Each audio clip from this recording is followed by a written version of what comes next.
ഈ സ്റ്റോറി നിങ്ങൾക്ക് ഇഷ്ടപ്പെട്ടാൽ സബ്സ്ക്രൈബ് ചെയ്യുക. 43. ആര്യന്റെ നിർദ്ദേശപ്രകാരം വിഷ്ണു റിസോർട്ടിലേക്ക് വന്നു. ആര്യൻ അവിടെ വാങ്ങിവെച്ച കമ്പ്യൂട്ടറുകളും ഗാഡ്ജറ്റുകളും കണ്ട വിഷ്ണുവിന്റെ മുഖം അത്ഭുതം കൊണ്ട് വിടർന്നു. ഇത് സൂപ്പർ കോൺഫിഗറേഷനുള്ള കമ്പ്യൂട്ടറാണ്.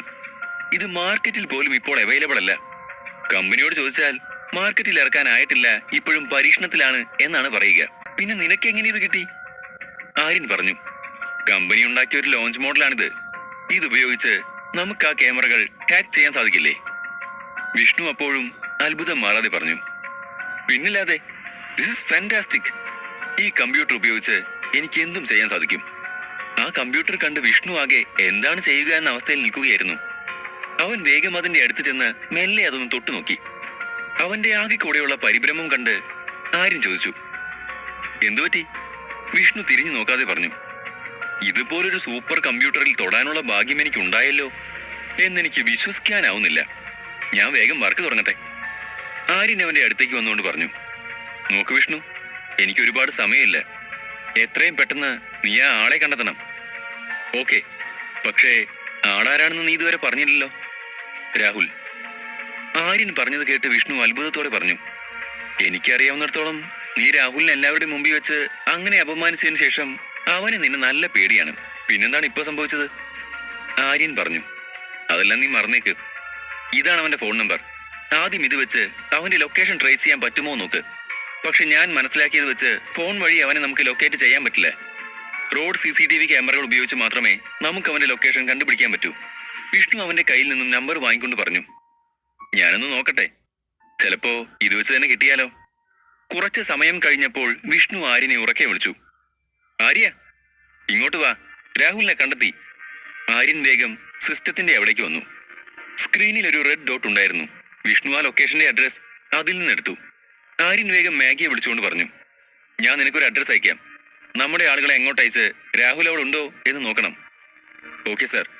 അത് പറഞ്ഞ് ഫോൺ വെച്ച് 10 മിനിറ്റിനകം മാഗി തിരിച്ചു വിളിച്ചു. സാർ, അവിടെ ആരുമില്ല. രാഹുലിന്റെ ഫോൺ മാത്രം അവിടെ ഉണ്ട്. നമ്മുടെ ആളുകൾ അവിടെയെല്ലാം തിരഞ്ഞു നോക്കി, പക്ഷെ ആരെയും കണ്ടില്ല. ആര്യൻ വിഷ്ണുവിനെ നോക്കിക്കൊണ്ട് പറഞ്ഞു, ഞാൻ നിന്നോട് പറഞ്ഞില്ലേ നമ്മൾക്ക് അവനെ ഫോൺ വഴി കണ്ടെത്താൻ സാധിക്കില്ലെന്ന്. അവൻ ഫോൺ ഉപേക്ഷിച്ച് കടന്നു കളഞ്ഞതാണ്. ഞാൻ നിനക്ക് അവന്റെ വീട്ടിലെ അഡ്രസ് തരാം. അവൻ ഇന്ന് രാവിലെ 8 മണി വരെ അവിടെ തന്നെ ഉണ്ടായിരുന്നു. നീ വഴിയരികിലെ ഗവൺമെന്റ് CCTV ക്യാമറ വെച്ച് ഒന്ന് അവനെ ട്രാക്ക് ചെയ്യാൻ നോക്ക്. വിഷ്ണു തലകുലുക്കിക്കൊണ്ട് പറഞ്ഞു, ഓക്കെ, ഞാനൊന്ന് ശ്രമിച്ചു നോക്കാം. പക്ഷേ അതിന് കുറച്ച് സമയമെടുക്കും. ഇതിന്റെയൊക്കെ സിസ്റ്റം വളരെ സീക്രട്ടായി ഫുൾ സെക്യൂരിറ്റിയോട് കൂടെ വർക്ക് ചെയ്യുന്നതാണ്. അതിനേക്കാൾ ഉപരി അവരെന്നെ ട്രാക്ക് ചെയ്യുന്നില്ലെന്ന് എനിക്ക് ഉറപ്പാക്കണം. അല്ലെങ്കിൽ നമ്മുടെ കമ്പ്യൂട്ടറും നമ്മളും അവരുടെ ശ്രദ്ധയിൽ വരും. ഗവൺമെന്റിന്റെ കാര്യമാണ്, പിടിച്ചാൽ ക്രിമിനൽ ഒഫൻസ് ആണ്. അപ്പോൾ ആര്യൻ വിഷ്ണുവിനോട് പറഞ്ഞു, നിന്റെ കഴിവിൽ എനിക്ക് നല്ല വിശ്വാസമുണ്ട്. അതുകൊണ്ട് നിനക്ക് ശരിയെന്ന് തോന്നുന്നത് ചെയ്യാം. ആര്യൻ അവനെ ഇങ്ങനെ വിശ്വസിക്കുന്നെന്ന് കേട്ടപ്പോ വിഷ്ണുവിന് സന്തോഷം തോന്നി. അവൻ കമ്പ്യൂട്ടറിൽ സ്വയം സമർപ്പിച്ചു. ഏകദേശം 20 മിനിറ്റിന് ശേഷം അവൻ ആ CCTV സിസ്റ്റം ഹാക്ക് ചെയ്തു. സ്ക്രീനിൽ മെല്ലെ ആ സിറ്റിയുടെ മുഴുവൻ മാപ്പും പ്രത്യക്ഷമായി. വിഷ്ണു രാഹുലിന്റെ വീടിന്റെ ലൊക്കേഷൻ അതിൽ സെറ്റ് ചെയ്തു. അതിൽ സമയം രാവിലെ 8 മണിയാക്കിയപ്പോൾ രാഹുൽ ഒരു ബ്ലാക്ക് സ്കോർപിയോയിൽ കയറി പോകുന്നത് കണ്ടു. അപ്പോൾ ആര്യൻ വേഗത്തിൽ പറഞ്ഞു, സ്ക്രീൻ പോസ്റ്റ് ചെയ്യേ, എന്നിട്ട് ആ കാറിന്റെ നമ്പർ പ്ലേറ്റ് സൂം ചെയ്തേ. വിഷ്ണു കാറിന്റെ നമ്പർ സൂം ചെയ്തു. ആര്യൻ വേഗം അവന്റെ ആളുകളെ വിളിച്ചു പറഞ്ഞു, ഞാനൊരു കാർ നമ്പർ അയക്കാം, അതാരുടെ വണ്ടിയാണെന്ന് കണ്ടെത്തണം. 5 മിനിറ്റിനകം അവർ തിരികെ വിളിച്ചു. ആ നമ്പർ പ്ലേറ്റ് ഫേക്കാണ്. ആ നമ്പറിൽ ഒരു കാറും രജിസ്റ്റർ ചെയ്തിട്ടില്ല. വിഷ്ണു വീണ്ടും അതിൽ നോക്കിക്കൊണ്ടിരുന്നു. രാഹുലിന്റെ വീടിനടുത്തുള്ള ക്യാമറകൾ ഓരോന്നായി അവൻ നോക്കാൻ തുടങ്ങി. അവൻ ആ സ്കോർപിയോ എവിടേക്കാണ് പോയതെന്ന് തിരയുകയായിരുന്നു. റോഡിൽ ചിലയിടത്തൊന്നും ക്യാമറകളില്ലായിരുന്നു. 1 മണിക്കൂർ ഓരോ ക്യാമറകളായി തിരഞ്ഞ് അവസാനം അവനൊരു പ്രത്യേക ഏരിയ ചൂണ്ടിക്കാട്ടിക്കൊണ്ട് ആര്യനോട് പറഞ്ഞു, ആര്യൻ, ഞാൻ ഓരോ സ്ഥലവും സൂക്ഷ്മമായി പരിശോധിച്ചു. അതിൽ ഈ ഭാഗത്ത് ക്യാമറകളൊന്നുമില്ല. പക്ഷേ ഇതിന്റെ 10 കിലോമീറ്റർ ചുറ്റളവിൽ എവിടെയോ അവനുണ്ട്. കാരണം അവിടെ നിന്ന് അങ്ങോട്ടുള്ള ക്യാമറകളിൽ ആ വണ്ടി കാണുന്നില്ല. പക്ഷേ ഇതിലെവിടെയാണെന്ന് കൃത്യമായി പറയാൻ എനിക്ക് കഴിയില്ല. ആര്യൻ വിഷ്ണുവിന്റെ തോളിൽ കൈവച്ചുകൊണ്ട് പറഞ്ഞു, താങ്ക്സ് ബ്രോ, ഇത് മതി. നീ ഒരു വലിയ കാര്യമാണ് ചെയ്തത്. നിനക്ക് ലഞ്ചും ഡിന്നറും മാത്രമല്ല, നിനക്ക് ഇഷ്ടമുള്ള അത്രയും കാലം ഇവിടെ താമസിക്കാം. നീ എന്റെ ഫ്രണ്ടാണ്, ഇനി അങ്ങോട്ടും എന്നും. വിഷ്ണു വളരെ ആത്മാർത്ഥതയും സത്യസന്ധതയുമുള്ള ആളാണെന്ന് ആര്യന് മനസ്സിലായി. അപ്പോഴേക്ക് മാഗി അങ്ങോട്ട് വന്ന് അവന്റെ അടുത്ത് നിന്നു. അവൻ സ്ക്രീനിലേക്ക് സൂക്ഷിച്ചു നോക്കിക്കൊണ്ട് പറഞ്ഞു, ഇതിവിടെ വൈറ്റ്ലയിലെ ഏറ്റവും മികച്ച ഒരു ഏരിയയാണ്, വസന്ത് നഗർ. ഇവിടെ നഗരത്തിന്റെ തിരക്കിൽ നിന്ന് മാറി വലിയ ഫാം ഹൗസുകളുണ്ട്. പലതരം പവർഫുൾ ആളുകളാണ് അവിടെ ജീവിക്കുന്നത്. അത് കേട്ട് ആര്യൻ ചോദിച്ചു, രാഹുലിന് അവിടെ ഇനി പ്രോപ്പർട്ടി വല്ലതും ഉണ്ടാവുമോ? അല്ലെങ്കിൽ അവൻ അവിടെ ആരുടെങ്കിലും ഫാം ഹൗസിൽ ഒളിച്ചിരിക്കുകയാണോ? അപ്പോൾ മാഗി പറഞ്ഞു, അവൻ അവിടെ പ്രോപ്പർട്ടി ഉണ്ടെങ്കിൽ തന്നെ ഈ സമയത്ത് അവിടെ ഒളിച്ചിരിക്കുന്നത് റിസ്ക് ആണെന്ന് അവനറിയാം. അതുകൊണ്ട് അവൻ മറ്റാരുടെയെങ്കിലും ഫാം ഹൗസിലായിരിക്കും. ആര്യൻ മാഗിക്ക് നിർദ്ദേശം കൊടുത്തു, ആ സ്ഥലം മുഴുവൻ തിരയാൻ നമ്മുടെ ആളുകളോട് പറയും, ഒന്നും വിട്ടുപോകരുത്. അപ്പോൾ തന്നെ ആര്യന്റെ ഫോൺ വൈബ്രേറ്റ് ചെയ്യാൻ തുടങ്ങി. അവൻ നോക്കിയപ്പോൾ അത് വൈകിയുടെ കോളായിരുന്നു. അവനത് അറ്റൻഡ് ചെയ്തു. ഹലോ മൈ ഡിയർ, നീ പറഞ്ഞ ജോലി ഞാൻ പൂർത്തിയാക്കിയിട്ടുണ്ട്. രാഹുൽ എവിടെയുണ്ടെന്ന് ഞാൻ കണ്ടെത്തി. അപ്പോൾ ആര്യൻ അങ്ങോട്ട് പറഞ്ഞു, അവൻ വസന്ത് നഗറിലാണുള്ളത്. ആര്യൻ പറഞ്ഞത് കേട്ട് വൈകി ഞെട്ടി. ഇവിടെ കൊച്ചിയിൽ അവളുടെ നെറ്റ്വർക്കാണ് ഏറ്റവും വേഗത എന്നായിരുന്നു അവൾ വിശ്വസിച്ചിരുന്നത്. പിന്നെങ്ങനെ രാഹുൽ ഒളിച്ചിരുന്ന സ്ഥലം ആര്യൻ കണ്ടെത്തിയെന്ന് അവൾ ആലോചിച്ചു. ആര്യന്റെ സ്വാധീനം എത്രത്തോളം ഉണ്ടെന്ന് വൈകിക്ക് ഒന്നുകൂടെ മനസ്സിലായി. എങ്കിലും അവളെക്കാൾ മികച്ച കണക്ഷനുകൾ അവനുണ്ടല്ലോ എന്ന് ആലോചിച്ചപ്പോൾ അവൾക്ക് നിരാശ തോന്നി. ആര്യൻ വൈകിയോട് പറഞ്ഞു, അവൻ അവിടെയാണെന്ന് മാത്രമേ കിട്ടിയിട്ടുള്ളൂ. ഒരുപാട് ഫാം ഹൗസുകളുള്ള ഒരു വലിയ ഏരിയ അല്ലേ അത്. അവിടെ എവിടെയാണെന്ന് കൃത്യമായി എനിക്ക് മനസ്സിലായില്ല, അതെനിക്ക് വേണം. വൈഗ വേഗം പറഞ്ഞു, എനിക്ക് കുറച്ച് സമയം താ ആര്യൻ, ഞാൻ എത്രയും പെട്ടെന്ന് തന്നെ കറക്റ്റ് ലൊക്കേഷൻ കണ്ടെത്തി തരാം. വൈഗ വേഗം ഫോൺ വെച്ച് അവളുടെ ആളുകളെ വിളിച്ചു. എല്ലാ സ്ഥലവും അരിച്ചു പെറുക്കണം, ഒരു തരിയും വിട്ടുപോകരുത്. നിങ്ങൾക്ക് ചെയ്യാൻ പറ്റുന്നതിന്റെ മാക്സിമം ചെയ്യണം. എത്രയും പെട്ടെന്ന് എനിക്ക് രാഹുലിന്റെ കറക്റ്റ് ലൊക്കേഷൻ കിട്ടണം. ഈ അവസരം എനിക്ക് നഷ്ടപ്പെടുത്താൻ പറ്റില്ല. അപ്പുറത്ത് ആര്യനപ്പോൾ വൈകിയുടെ ധൃതിയെക്കുറിച്ചാണ് ആലോചിച്ചത്. പിന്നെ അവളേക്കാൾ മുമ്പേ താൻ ലൊക്കേഷൻ കണ്ടെത്തുമോ എന്ന പേടിയാണ് അവളുടെ സംസാരത്തിൽ നിന്ന് അവൻ മനസ്സിലായി. അവനത് ആലോചിച്ചപ്പോൾ ചുണ്ടിലൊരു ചിരി തെളിഞ്ഞു. വിഷ്ണുവിന്റെ കഴിവിൽ അവന് ശരിക്കും അഭിമാനം തോന്നി. വൈഗയുടെ മുഴുവൻ സ്പൈ വർക്കുകളേക്കാൾ മുമ്പേ അവനെല്ലാം കണ്ടെത്തിയല്ലോ. അപ്പോൾ വിഷ്ണു ആര്യന്റെ നേർക്ക് തിരിഞ്ഞു പറഞ്ഞു, ബ്രോ, എനിക്ക് വിശക്കുന്നു. ആര്യൻ ചിരിച്ചുകൊണ്ട് പറഞ്ഞു, ഞാൻ നിന്നോട് പറഞ്ഞതല്ലേ, ഈ റിസോർട്ട് നിന്നെ സ്വന്തമായി കരുതാം. നിനക്ക് ഇഷ്ടമുള്ളത് കഴിക്കാം, ഇഷ്ടമുള്ള സ്ഥലത്തേക്ക് പോകാം, അങ്ങനെ എൻജോയ് ചെയ്യാം. നീ നിന്റെ ജോലി തീർത്തല്ലോ. വിഷ്ണുവിന് വളരെ സന്തോഷം തോന്നി. Thank you my buddy. Aryan ചിരിച്ചുകൊണ്ട് ഇന്റർകോമിൽ അവിടുത്തെ ഒരു സ്റ്റാഫിനെ വിളിച്ചു. അപ്പോൾ സുന്ദരിയായൊരു പെൺകുട്ടി അങ്ങോട്ടേക്ക് വന്നു. അപ്പോൾ ആര്യൻ അവളോട് പറഞ്ഞു, ഇതെന്റെ ഫ്രണ്ടാണ്, ഇവനെ കൊണ്ടുപോയി റിസോർട്ട് മുഴുവൻ ചുറ്റി കാണിക്കും. എന്നിട്ട് ഇവൻ ഇവിടുത്തെ ഏറ്റവും നല്ല ഭക്ഷണം തന്നെ നൽകണം. ഇവനെ നന്നായി തന്നെ കെയർ ചെയ്യണം. അപ്പോൾ വിഷ്ണു ചോദിച്ചു, അല്ല നീ വരുന്നില്ലേ? കുറെ സമയമായില്ലേ എന്തെങ്കിലും കഴിച്ചിട്ട്? ആര്യൻ പറഞ്ഞു, എനിക്ക് ചില പ്രധാനപ്പെട്ട കാര്യങ്ങൾ കൂടി തീർക്കാനുണ്ട്. ഞാനത് കഴിഞ്ഞ് എന്തെങ്കിലും കഴിച്ചോളാം. നീ വിട്ടോ, ബാറിലും റെസ്റ്റോറന്റിലും എല്ലാം പോയി എൻജോയ് ചെയ്യും. വിഷ്ണു സന്തോഷത്തോടെ ആ പെൺകുട്ടിയുടെ കൂടെ അവിടെ നിന്നും പോയി. അവർ പോയതിനു ശേഷം ആര്യൻ ആ ഓഫീസ് മുറിയുടെ വലിയ ജനലിന് പുറത്തേക്ക് നോക്കിക്കൊണ്ട് അവിടെ നിന്നു. അതേസമയം വസന്ത് നഗറിലെ ഒരു ലക്ഷൂറിയസ് വില്ലയിൽ രാഹുൽ ഒരു സിഗരറ്റും പുകച്ചുകൊണ്ട് കിടക്കുകയായിരുന്നു. പെട്ടെന്ന് റഫീഖ് ഭായ് ഡോർ തുറന്ന് ദേഷ്യത്തോടെ അങ്ങോട്ടേക്ക് വന്നു.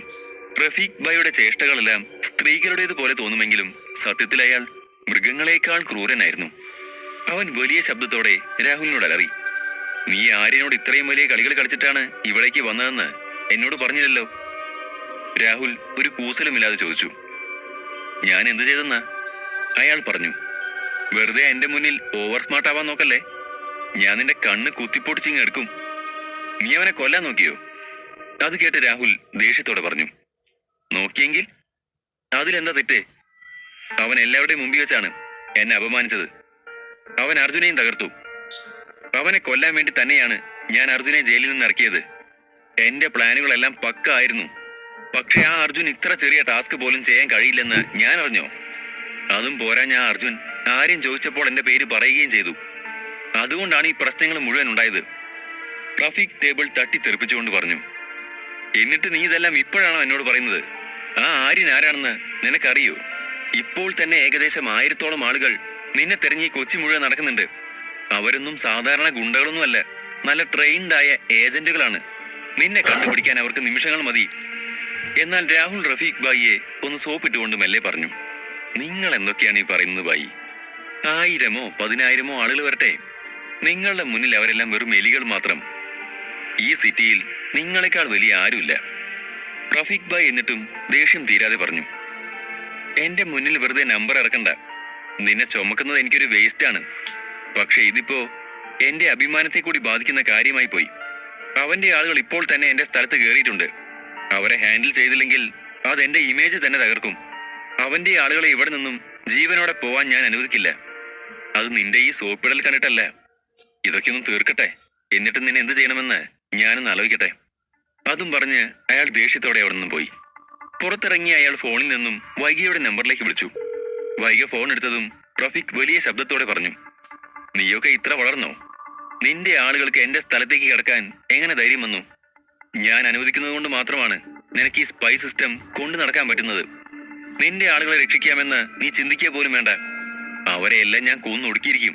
പിന്നെ നിന്നോട് ഏൽപ്പിച്ച ആ ആളുണ്ടല്ലോ, അവനെയും ഞാൻ കാണുന്നുണ്ടെന്ന് പറഞ്ഞേക്ക്. അതും പറഞ്ഞ് റഫീഖ് ഫോൺ കട്ട് ചെയ്തു. അതേസമയം റിസോർട്ടിൽ മാഗി ഭക്ഷണമെല്ലാം ടേബിളിൽ നിരത്തി ആര്യനോട് പറഞ്ഞു, ഇനിയെങ്കിലും എന്തെങ്കിലും ഒന്ന് കഴിക്കേ. രാവിലെ മുതൽ ഒന്നും കഴിക്കാതിരിക്കല്ലേ. ആര്യൻ സമ്മതിച്ചു. അവൻ ആദ്യത്തെ പീസ് കഴിക്കാൻ തുടങ്ങിയതും അവന്റെ ഫോൺ റിങ് ചെയ്തു. വൈഗയുടെ നമ്പർ ആയിരുന്നു അത്. ആര്യൻ വേഗം ഫോൺ എടുത്തു. അപ്പോൾ അപ്പുറത്ത് നിന്നും വൈഗയുടെ ശബ്ദം വന്നു. ആര്യൻ സാർ. അവളുടെ ശബ്ദത്തിൽ എന്തോ പ്രശ്നമുള്ളതുപോലെ ആര്യൻ തോന്നി. അവൻ വേഗം ചോദിച്ചു, എന്തു പറ്റി വൈഗ? രാഹുലിനെ കുറിച്ച് എന്തെങ്കിലും വിവരം കിട്ടിയോ? അപ്പുറത്ത് കുറച്ചു സമയം നിശബ്ദത പടർന്നു. വൈഗ ഒന്നും മിണ്ടുന്നില്ലെന്ന് കണ്ടതും ആര്യൻ അക്ഷമയോടെ വീണ്ടും ചോദിച്ചു, വൈഗ പറ, എന്തിനാണ് നീ വിളിച്ചത്? അവസാനം പറഞ്ഞു, ആര്യൻ, നീ രാഹുലിനെ തെരയുന്നത് അവനെ കൊല്ലാൻ വേണ്ടിയല്ലേ? ആര്യൻ വേഗം പറഞ്ഞു, അതെന്ത് ചോദ്യമാണ്? അതൊന്നും നീ അറിയേണ്ട കാര്യമില്ല. അത് കേട്ട വൈഗ പറഞ്ഞു, അവൻ എവിടെയുണ്ടെന്ന് ഞാൻ കണ്ടെത്തി. പക്ഷെ അവന്റെ പിന്നാലെ പോകാതിരിക്കുന്നതാണ് നിനക്കിപ്പോൾ നല്ലത്. അപ്പോൾ ആര്യൻ അവളോട് ദേഷ്യപ്പെട്ടു. എന്നെ കുറിച്ച് ഓർത്ത് വിഷമിക്കാനല്ല നിന്നെ ഞാൻ ഈ ജോലി ഏൽപ്പിച്ചത്. നിന്നോട് പറഞ്ഞ ചെയ്താ മതി. ആര്യൻ, ഞാൻ പറയുന്നത് ശ്രദ്ധിച്ച് കേൾക്ക്. എനിക്കിപ്പോൾ റഫീഖ് ഭായിയുടെ ഒരു കോൾ വന്നിരുന്നു. അവൻ അണ്ടർവേൾഡ് ലോകത്തെ കിരീടം വെക്കാത്ത രാജാവാണ്. രാഹുലിന് വേണ്ടി അയാളെ പിണക്കാതിരിക്കുന്നതാണ് ഇപ്പോൾ നല്ലത്. രാഹുലിന് എങ്ങനെ അയാളെ അറിയാം എന്നൊന്നും എനിക്കറിയില്ല. പക്ഷെ രാഹുൽ ഇപ്പോൾ അയാളുടെ വീട്ടിലാണുള്ളത്. ആര്യൻ അപ്പോൾ വൈഗയോട് ചോദിച്ചു, ആരാണ് ഈ റഫീഖ് ഭായ്? വൈഗ വിശദീകരിച്ചു, അയാളുടെ നടത്തവും ഭാവവും എല്ലാം സ്ത്രീകളുടേത് പോലെയാണ്. പക്ഷെ അയാൾ എത്ര ഭീകരനാണെന്ന് നമ്മൾക്ക് ചിന്തിക്കാൻ പോലും സാധിക്കില്ല. അയാൾ എത്ര പേരെ കൊന്നിട്ടുണ്ടെന്ന് അയാൾക്ക് പോലും ഓർമ്മയുണ്ടാവില്ല. അയാൾ ആടിനെ അറക്കുന്നത് പോലെയാണ് ആളുകളെ വെട്ടി കഷ്ണങ്ങളാക്കുന്നത്. നിന്റെ കുടുംബത്തിന്റെ സ്വത്ത് എത്ര മാത്രമുണ്ടോ അത്രയും ക്രിമിനൽ നെറ്റ്വർക്കുള്ള ആളാണ് അയാൾ. നീ ഇപ്പോൾ പിറകിലേക്ക് മാറിയില്ലെങ്കിൽ നീയും അയാളുടെ മുഴുവൻ സാമ്രാജ്യവും തമ്മിലുള്ള വലിയ യുദ്ധത്തിനാവും ഇവിടെ തുടക്കമിടുക. എത്ര പേരതിൽ കൊല്ലപ്പെടുമെന്ന് പറയാൻ പറ്റില്ല. ആര്യൻ അസ്വസ്ഥതയോടെ ചോദിച്ചു, നീ എന്നെ പേടിപ്പിക്കാണോ? എന്റെ പവർ എത്രത്തോളം ഉണ്ടെന്ന് നിനക്ക് ശരിക്കും അറിയില്ല. അത് കേട്ട വൈഗ വീണ്ടും അവനെ പറഞ്ഞ് മനസ്സിലാക്കാൻ ശ്രമിച്ചു. ഞാൻ നിന്നെ പേടിപ്പിക്കാൻ പറഞ്ഞല്ല, ബുദ്ധിപരമായി ചിന്തിച്ച് ചെയ്താൽ മതി എന്ന് പറഞ്ഞതാണ്. രാഹുൽ എന്തായാലും ഒരുപാട് കാലമൊന്നും അയാളുടെ വീട്ടിൽ നിൽക്കുകയില്ലല്ലോ. അവൻ അവിടെ നിന്ന് പുറത്തിറങ്ങിയാൽ നമുക്ക് അവനെ പിടിക്കാം. അല്ലെങ്കിൽ നമ്മൾ നേരിട്ട് റഫീഖ് ഭായിയുടെ സാമ്രാജ്യത്തെ വെല്ലുവിളിക്കുന്നത് പോലെയാണ് ഇത്. അത് അയാളുടെ ഈഗോയെ ബാധിക്കും. പിന്നെ എന്താണ് ഉണ്ടാവുക എന്ന് പറയാൻ പറ്റില്ല. അതുകൊണ്ട് നമുക്കൊന്ന് കാത്തിരിക്കാം. ആര്യൻ അത് കേട്ട് അലറി. എന്റെ ഫാമിലിയുടെ പാരമ്പര്യം എന്താണെന്ന് നിനക്കറിയുമോ? ഞങ്ങൾ ഒരിക്കലും ശത്രുക്കളെ വെറുതെ വിടില്ല. എനിക്ക് വേണ്ട ഇൻഫർമേഷൻ നീ തന്നു. Thank you. നിന്റെ ജോലി ഇവിടെ തീർന്നു. അത് പറഞ്ഞ് അവൻ ഫോൺ കട്ട് ചെയ്തു. വൈഗ അപ്പോൾ നെറ്റിയിൽ നിന്നും ഒഴുകിയ വിയർപ്പ് തുടച്ചുകൊണ്ട് പേടിയോടെ സ്വയം പറഞ്ഞു, ഈ യുദ്ധം ഒരിക്കലും നല്ലതിലാവില്ല അവസാനിക്കുന്നത്. ആര്യനും റഫീഖ് ഭായും തമ്മിൽ ഏറ്റുമുട്ടുമോ? 34. രാഹുൽ റഫീഖ് ഭായ് എന്ന ആളുടെ അടുത്താണെന്ന് ആര്യൻ വൈഗ വഴി കണ്ടെത്തുന്നു. അയാൾ കൊടും ഭീകരനായതുകൊണ്ട് അയാളുടെ പിറകെ പോകരുതെന്ന് വൈഗ ഉപദേശിച്ചെങ്കിലും ആര്യൻ അതൊന്നും കേട്ടില്ല. അവൻ ഫോൺ കട്ട് ചെയ്തപ്പോൾ മാഗി അവന്റെ അടുത്ത് തന്നെ നിൽക്കുന്നത് കണ്ടു. വൈഗ പറഞ്ഞതെല്ലാം അവൾ ശ്രദ്ധിച്ചിട്ടുണ്ടായിരുന്നു. ആര്യന്റെ മുഖത്ത് നല്ല ടെൻഷനുണ്ട്. അപ്പോൾ മാഗി അവനോട് പറഞ്ഞു, വൈഗ പറഞ്ഞത് ശരിയാണ്. ഈ പറഞ്ഞ റഫീഖ് ഭായിയെ കുറിച്ച് ഞാനും കേട്ടിട്ടുണ്ട്. അയാളുടെ ക്രിമിനൽ നെറ്റ്വർക്ക് ഇന്ത്യയിൽ മാത്രമല്ല, ലോകത്ത് പലയിടങ്ങളിലായി പരന്നു കിടക്കുന്നതാണ്. നിങ്ങളുടെ ഫാമിലിയുടെ സ്വാധീനം വെച്ച് നമുക്കവനെ ഈസിയായി കൈകാര്യം ചെയ്യാം. എന്നാൽ നമ്മൾ നമ്മുടെ പവർ മാത്രം വെച്ച് ഇറങ്ങിത്തിരിക്കുകയാണെങ്കിൽ കുറച്ച് പാടാണ്. ആര്യൻ മാഗിയെ ഒന്ന് തുറച്ചു നോക്കിയതിനു ശേഷം പറഞ്ഞു, ഞാൻ എന്ത് ചെയ്യണം എന്ത് ചെയ്യണ്ടെന്ന് എനിക്കറിയാം. ഫാമിലിയെ ഇതിലേക്ക് വലിച്ചെടുക്കേണ്ട ആവശ്യമില്ല. ഒരു ചെറിയ കാര്യത്തിന് ഞാൻ അവരുടെ അടുത്ത് രക്ഷിക്കണേന്ന് പറഞ്ഞുകൊണ്ട് ചെറിയ കുട്ടികളെ പോലെ ചെന്ന അവരെന്നെ കുറിച്ച് എന്ത് കരുതും? മാഗി തല താഴ്ത്തി നിന്നതല്ലാതെ ഒന്നും പറഞ്ഞില്ല. ആര്യൻ ഒരു നിമിഷം ആലോചിച്ച് നിന്നതിന് ശേഷം മാഗിയോട് പറഞ്ഞു, വസന്ത് നഗറിൽ നിന്നും നമ്മുടെ മുഴുവൻ ആളുകളെയും ഇപ്പോൾ തന്നെ പിൻവലിക്കണം. മാഗി അത്ഭുതത്തോടെ ആര്യനെ നോക്കിയെങ്കിലും ഒന്നും മിണ്ടാതെ തലകുലുക്കി. അവൾ അവരുടെ ആളുകളെ വിളിച്ചുകൊണ്ട് പറഞ്ഞു, എത്രയും പെട്ടെന്ന് നമ്മുടെ ആളുകൾ എല്ലാവരും അവിടെ നിന്ന് മടങ്ങിപ്പോണം. ശേഷം മാഗി ആര്യനോട് ചോദിച്ചു, എന്താണ് സാറിന്റെ ഉദ്ദേശം? ആര്യൻ പറഞ്ഞു, എന്റെ ആളുകളെ ഞാനിപ്പോൾ തിരിച്ചു വിളിച്ചുവെന്ന് വെച്ച് അതിനർത്ഥം ഞാൻ രാഹുലിനെ വെറുതെ വിടുന്നു എന്നല്ല. ഞാൻ ഗെയിമിന്റെ സ്ട്രാറ്റജി ഒന്ന് മാറ്റാൻ പോവുകയാണ്. മാഗി ടെൻഷനോടെ പറഞ്ഞു, നിങ്ങളെ ഉപദേശിക്കാൻ എനിക്ക് യാതൊരു അവകാശവും ഇല്ല. എങ്കിലും ഞാനൊരു കാര്യം പറയാം. രാഹുലിനെ പോലെ ഒരു ചെറിയ ഇരയെ പിടിക്കാൻ അതുപോലെ ഒരു വലിയ മാഫിയയുടെ ശത്രുവാവുന്നത് ബുദ്ധിയല്ല. ഇനി അങ്ങനെ വേണമെന്ന് നിർബന്ധമുണ്ടെങ്കിൽ നിങ്ങളുടെ ഫാമിലിയുടെ പവർ ഉപയോഗിക്കണം. ആര്യൻ വീണ്ടും മാഗിയോട് പറഞ്ഞു, എന്റെ ഫാമിലിയെ ഇതിലേക്ക് വലിച്ചിഴക്കണമെന്ന് ഇനി ആവർത്തിക്കരുത്. ഞങ്ങളുടെ രജപുത്ര കുടുംബം എങ്ങനെയാണ് ഉണ്ടായതെന്ന് നിനക്കറിയോ? രജപുത്ര കുടുംബം ഒരിക്കലും എല്ലാ പവറും ഒരുമിച്ച് ഉപയോഗിക്കില്ല. കുറഞ്ഞ പണം കൊണ്ട് കൂടുതൽ ലാഭം, അതാണ് ഞങ്ങളുടെ പോളിസി. അതുപോലെ തന്നെ ഞാൻ ഈ യുദ്ധം ജയിക്കാൻ പോകുന്നത് വലിയൊരു പടയുമായിട്ടല്ല. ആര്യനോടുള്ള മാഗിയുടെ ബഹുമാനം പിന്നെയും കൂടി. അവനെ കൂടുതൽ അറിയും തോറും അവനോടുള്ള അവളുടെ കൗതുകം കൂടിക്കൂടി വന്നു. ആര്യൻ ഒരു ധൈര്യവാൻ മാത്രമല്ല, ബുദ്ധിമാനും കൂടെയാണെന്ന് മാഗിക്ക് തോന്നി.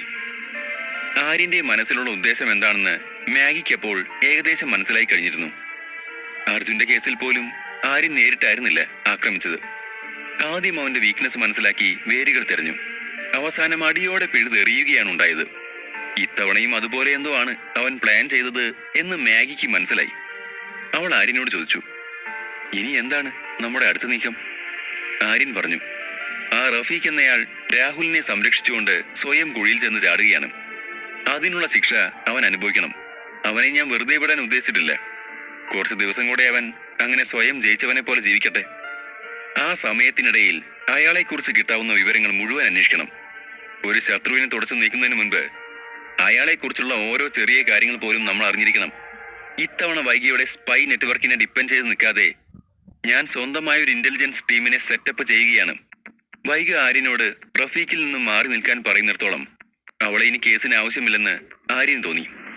അവൾക്ക് നല്ല പേടിയുണ്ടെന്നത് മാത്രമല്ല, വൈഗ യാതൊരു ധാർമ്മികതയും ഇല്ലാത്തൊരു സ്ത്രീയാണെന്ന് ആര്യൻ അറിയാമായിരുന്നു. പണത്തിന് വേണ്ടി അവൾ റഫീഖിന്റെ വിവരങ്ങൾ ആര്യന് കൈമാറുന്നത് പോലെ തിരിച്ച് റഫീഖിനും ചിലപ്പോൾ ഇതുപോലെ വിവരങ്ങൾ നൽകുന്നുണ്ടാവും. ആര്യൻ മാഗിയോട് പറഞ്ഞു, ആ വിഷ്ണു, അവനെ കൊണ്ട് നമുക്ക് ഒരുപാട് ഉപകാരം ഉണ്ടാവും. അവന് വളരെ വലിയൊരു ഹാക്കിംഗ് എബിലിറ്റി ഉണ്ട്. അവനെ കാര്യങ്ങൾ ഏൽപ്പിക്കാം. അതുപോലെ കുറച്ച് പുതിയ പയ്യന്മാരെയും പെൺകുട്ടികളെയും ടീമിലെടുക്കാം. പക്ഷെ എല്ലാവരും നല്ല ക്ലീൻ റെക്കോർഡ് ഉള്ളവരായിരിക്കണം. ആരും അവരുടെ യഥാർത്ഥ ഐഡന്റിറ്റി കണ്ടുപിടിക്കരുത്. അവരിവിടെ നമ്മുടെ ടീമിൽ എന്താണ് ചെയ്യുന്നതെന്ന് പുറത്താരും അറിയാൻ പാടില്ല. അതുപോലെ അവർ പുറത്താരാണെന്നുള്ളത് ടീമിനകത്തും പരസ്പരം അറിയാൻ പാടില്ല. 2 ഐഡന്റിറ്റികളും വേറെ ആയിരിക്കണം. നീയൊരു സീക്രട്ട് ഏജന്റ് അല്ലേ? ഇതൊന്നും എങ്ങനെ വേണമെന്ന് ഞാൻ പറഞ്ഞു തരേണ്ടല്ലോ. അപ്പോൾ മാഗി ചോദിച്ചു, എന്ത് ലെവൽ ഡിപ്പാർട്ട്മെന്റ് ആണ് നിങ്ങൾ ഉദ്ദേശിക്കുന്നത്? ആര്യൻ പറഞ്ഞു, വലുതും മികച്ചതും തന്നെ. കാരണം ഞാൻ ഈ ഡിപ്പാർട്ട്മെന്റ് സെറ്റ് ചെയ്യുന്നത് ഇപ്പോഴത്തെ ആവശ്യത്തിന് വേണ്ടി മാത്രമല്ല, ഭാവിയിലെ കാര്യങ്ങൾക്ക് കൂടിയാണ്. മാഗി തലകുലുക്കി സമ്മതിച്ചു. ഏത് സംഘടനയുടെയും ശക്തി എന്നത് അതിന്റെ സ്പൈ സിസ്റ്റമാണ്. അതുപോലെ ഏത് ബിസിനസിന്റെയും ബാക്ക് ബോൺ എന്നത് അതിന്റെ ഇന്റലിജൻസ് ഡിപ്പാർട്ട്മെന്റ് ആണ്. രജപുത്ര കുടുംബത്തിന് അവരുടേതായ ഒരു സീക്രട്ട് സർവീസ് ഡിപ്പാർട്ട്മെന്റ് ഉണ്ട്. ഇപ്പോൾ ആര്യൻ സ്വന്തമായി അതുപോലെ ഒരു സീക്രട്ട് സിസ്റ്റം ഉണ്ടാക്കാൻ പോവുകയാണ്. മാഗിക്ക് അവൻ കാര്യങ്ങൾ കൈകാര്യം ചെയ്യുന്ന രീതി കണ്ട് വളരെ സന്തോഷം തോന്നി. സീക്രട്ട് സിസ്റ്റം എന്നത് വിവരങ്ങൾ ശേഖരിക്കാൻ മാത്രമുള്ളതല്ല എന്ന് അവൾക്കറിയാമായിരുന്നു. എല്ലാ കാര്യങ്ങളും ആരും അറിയാതെ കമ്പനിക്ക് വേണ്ടി ചെയ്തു കൊടുക്കാൻ അവർക്ക് കഴിയണം. ആ സമയം വിഷ്ണു വളരെ റിലാക്സ്ഡായി റിസോർട്ടിലിരിക്കുകയായിരുന്നു. ഒരുപാട് സമയം കമ്പ്യൂട്ടറിന് മുന്നിലിരുന്ന് അവന്റെ ദേഹമൊക്കെ വേദനിച്ചു തുടങ്ങിയിരുന്നു.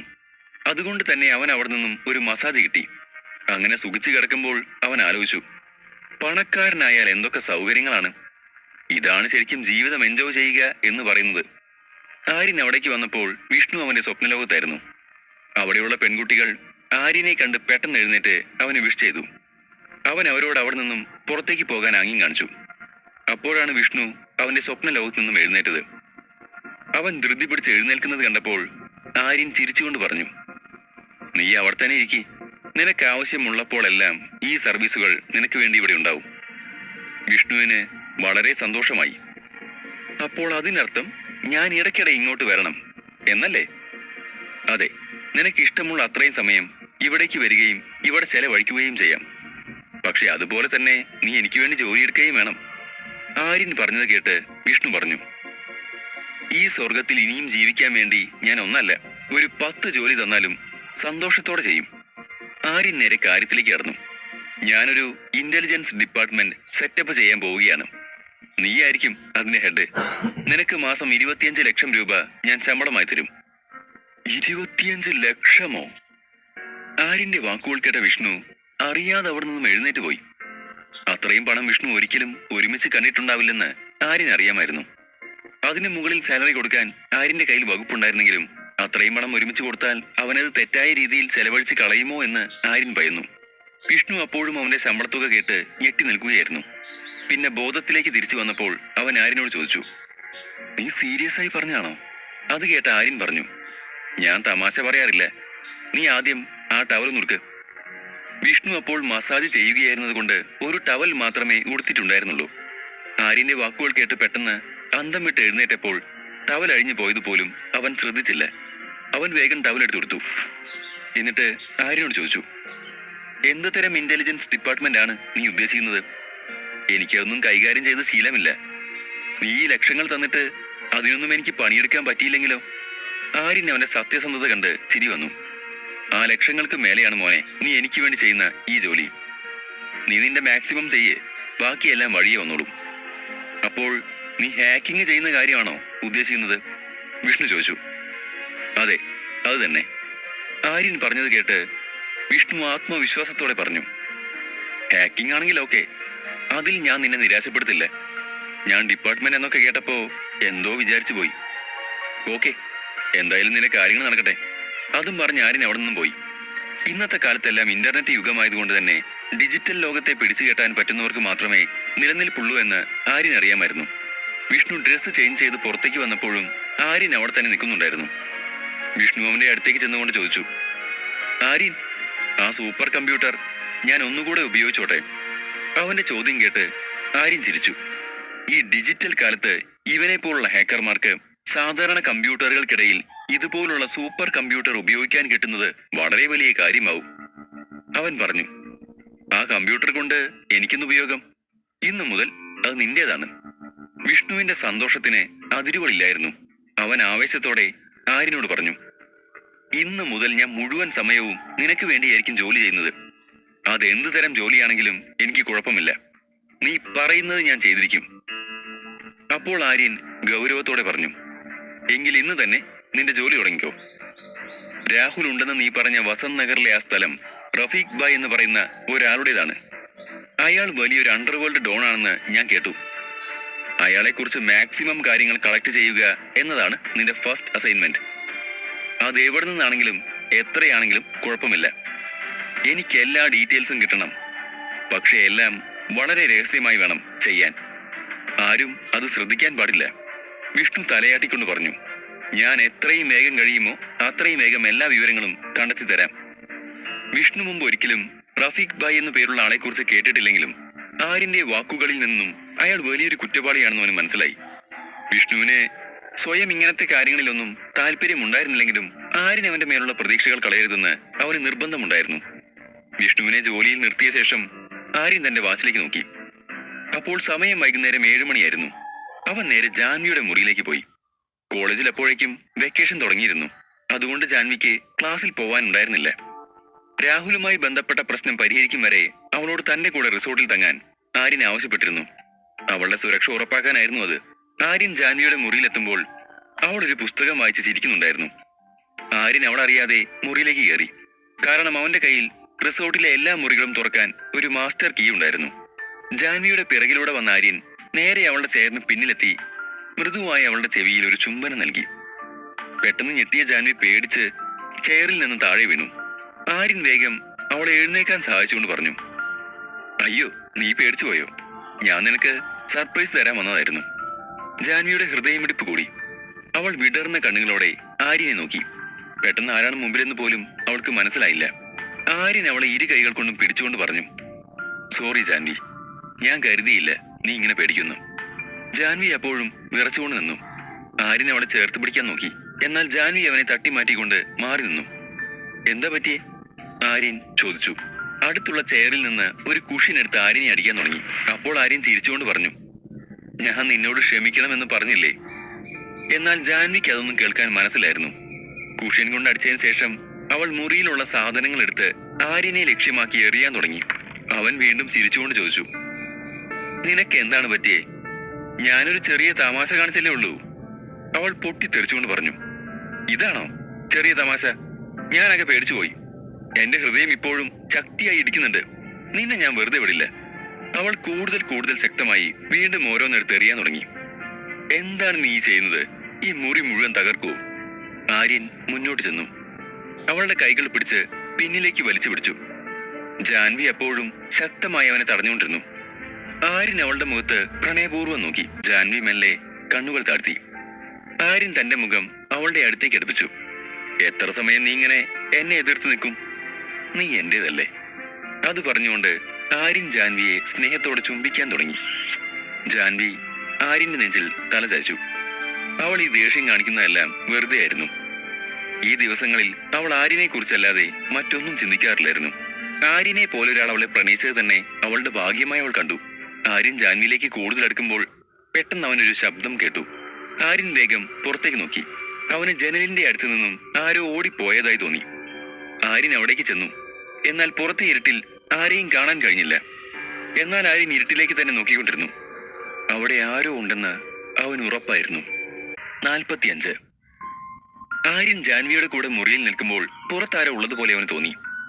അവൻ ജനലിന് പുറത്തേക്ക് തന്നെ നോക്കി നിന്നപ്പോൾ ജാൻവിക്ക് ഒന്നും മനസ്സിലായില്ല. ആര്യന്റെ മുഖത്തെ ടെൻഷൻ കണ്ട് ജാൻവിയും പേടിച്ചു. അപ്പോൾ ആര്യൻ അവളോട് സത്യം പറയേണ്ട എന്ന് തോന്നി. ഇപ്പോൾ തന്നെ ഒരുപാട് ട്രോമയിലൂടെ കടന്നുപോയ ജാൻവിക്ക് ഇതും കൂടെ കേട്ടാൽ താങ്ങാനാവില്ലെന്ന് വിചാരിച്ച് ആര്യൻ അവളോട് ചിരിച്ചുകൊണ്ട് പറഞ്ഞു, നീ പേടിച്ചോ? കണ്ടോ, നിന്നെ ഞാൻ വീണ്ടും പേടിപ്പിച്ചു. ജാൻവി എന്നാലും സംശയം മാറാതെ ചോദിച്ചു, പേടിപ്പിക്കാനോ? സത്യം പറ, എന്താ അവിടെ? ഒന്നുമില്ലെന്ന് പറഞ്ഞില്ലേ? ഞാൻ വെറുതെ ഒരു തമാശ കാണിച്ചതല്ലേ? ജാൻവി വിടർന്ന കണ്ണുകളോടെ അവനെ നോക്കിക്കൊണ്ട് നിഷ്കളങ്കമായി അവന്റെ അടുത്തേക്ക് ചെന്ന് പറഞ്ഞു, ഇനി ഞാൻ ഒരിക്കലും നിന്നെ വിടില്ല. അപ്പോൾ ആര്യൻ വീണ്ടും അവളെ മുറുകെ പിടിച്ചുകൊണ്ട് തന്റെ പ്രണയം പ്രകടിപ്പിക്കാൻ തുടങ്ങി. സത്യത്തിൽ അവളുടെ ശ്രദ്ധ തിരിക്കാൻ വേണ്ടിയാണ് അവൻ അപ്പോൾ അങ്ങനെ ചെയ്തത്. ആര്യന്റെ മനസ്സപ്പോഴും മറ്റെവിടെയോ ആയിരുന്നു. അവൻ പുറത്തേക്ക് തന്നെ നോക്കിക്കൊണ്ട് നിന്നു. പിറ്റേന്ന് രാവിലെ ആര്യൻ മാഗിയെ അവന്റെ മുറിയിലേക്ക് വിളിപ്പിച്ചുകൊണ്ട് പറഞ്ഞു, മാഗി, ഈ റിസോർട്ടിലുള്ള ആരോ ഇവിടെ നടക്കുന്നതെല്ലാം പുറത്തുള്ള ആർക്കോ കൈമാറുന്നുണ്ട് എന്നൊരു സംശയം. മാഗി അത്ഭുതത്തോടെ ചോദിച്ചു, അതെന്താ അങ്ങനെ തോന്നാൻ? ആര്യൻ വിശദീകരിച്ചു, ഇന്നലെ രാത്രി ഞാൻ ജാൻവിയുടെ മുറിയിലേക്ക് പോയപ്പോൾ ജനലിന്റെ അവിടെ ആരോ നിൽക്കുന്നത് പോലെ എനിക്ക് തോന്നി. അതാരായിരുന്നാലും അവിടെ നടക്കുന്ന സംഭാഷണം ശ്രദ്ധിക്കാനാണ് ശ്രമിച്ചത് എന്നുറപ്പായിരുന്നു. അത് കേട്ട മാഗി സംശയത്തോട് ചോദിച്ചു, അപ്പോ ഇനി എന്താ ചെയ്യേണ്ടത്? നമ്മൾ നമ്മുടെ ഇന്റലിജൻസ് സിസ്റ്റം തുടങ്ങാൻ തീരുമാനിച്ചിരിക്കുകയല്ലേ? അത് ഈ റിസോർട്ടിലാവാത്തതാണ് നല്ലത്. അതിനുവേണ്ടി നമുക്ക് മറ്റൊരു സ്ഥലം കണ്ടെത്തണം. ആരും അത്ര പെട്ടെന്ന് ശ്രദ്ധിക്കാത്ത ഒരു സ്ഥലം. ഇനി കണ്ടാൽ തന്നെ അവിടെ ഒരു ഇന്റലിജൻസ് ഡിപ്പാർട്ട്മെന്റ് ആണ് ജോലി ചെയ്യുന്നത് എന്ന് മനസ്സിലാവരുത്. അങ്ങനെ ഏതെങ്കിലും സേഫ് ആയ സ്ഥലങ്ങൾ വേണം കണ്ടെത്താൻ. മനസ്സിലായോ? ആര്യൻ അത് പറഞ്ഞപ്പോൾ മാഗി കുറച്ചു സമയം ചിന്തിച്ചതിന് ശേഷം പറഞ്ഞു, എന്റെ മനസ്സിൽ കുറച്ച് സ്ഥലങ്ങളുണ്ട്. ഒരു 15 മിനിറ്റ് തന്നാ മതി. ഞാൻ എല്ലാ വിവരങ്ങളും തരാം. ഒരു അരമണിക്കൂറിന് ശേഷം ആര്യനും മാഗിയും ഫോർട്ട് കൊച്ചി ഏരിയയിലെ ഒരു സ്ഥലത്തേക്ക് പോയി. ആ സ്ഥലം മ്യൂസിക്കും തിയേറ്ററുകളും ആർട്ടും എല്ലാം നിറഞ്ഞ സ്ഥലമായതുകൊണ്ടാണ് മാഗി അവിടെ തന്നെ തിരഞ്ഞെടുത്തത്. അവിടെ ഒരുപാട് ആക്ടിവിറ്റികൾ നടക്കുന്നത് കൊണ്ട് ആൾക്കൂട്ടത്തിനുള്ളിലൂടെ ആരും ശ്രദ്ധിക്കാതെ കടന്നു പോകാൻ എളുപ്പമാണ്. അവിടെ ആര്യന് വേണ്ടി മാഗി ഒരു ബംഗ്ലാവ് കണ്ടെത്തിയിരുന്നു. ആ ബംഗ്ലാവിന്റെ ഓണറിന് അർജന്റായി കുറച്ച് പണം വേണമായിരുന്നു. ആ ബംഗ്ലാവിന് ചുറ്റും നല്ല പച്ചപ്പും പ്രകാശവും നിറഞ്ഞതായിരുന്നു. ആര്യനും മാഗിയും അവിടേക്ക് എത്തിയപ്പോൾ കുറച്ചാളുകൾ അവിടെ ഡ്രോയിങ് റൂമിൽ ഇരിക്കുന്നുണ്ടായിരുന്നു.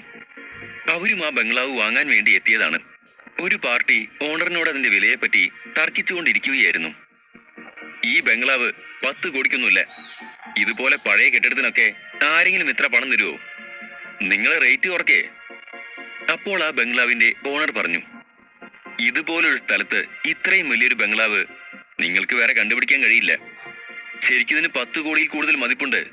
ഇതിന്റെ അടുത്താണ് മാർക്കറ്റ് ഉള്ളത്. നല്ല പച്ചപ്പും വെളിച്ചവും എല്ലാം ഉണ്ട്. ഫോർട്ട് കൊച്ചിയുടെ നടുവിൽ ഇതുപോലെ സൗകര്യങ്ങളുള്ള വേറെ സ്ഥലം നിങ്ങൾക്ക് കിട്ടില്ല. ഇതൊക്കെ പോരെ ഈ വില പറയാൻ.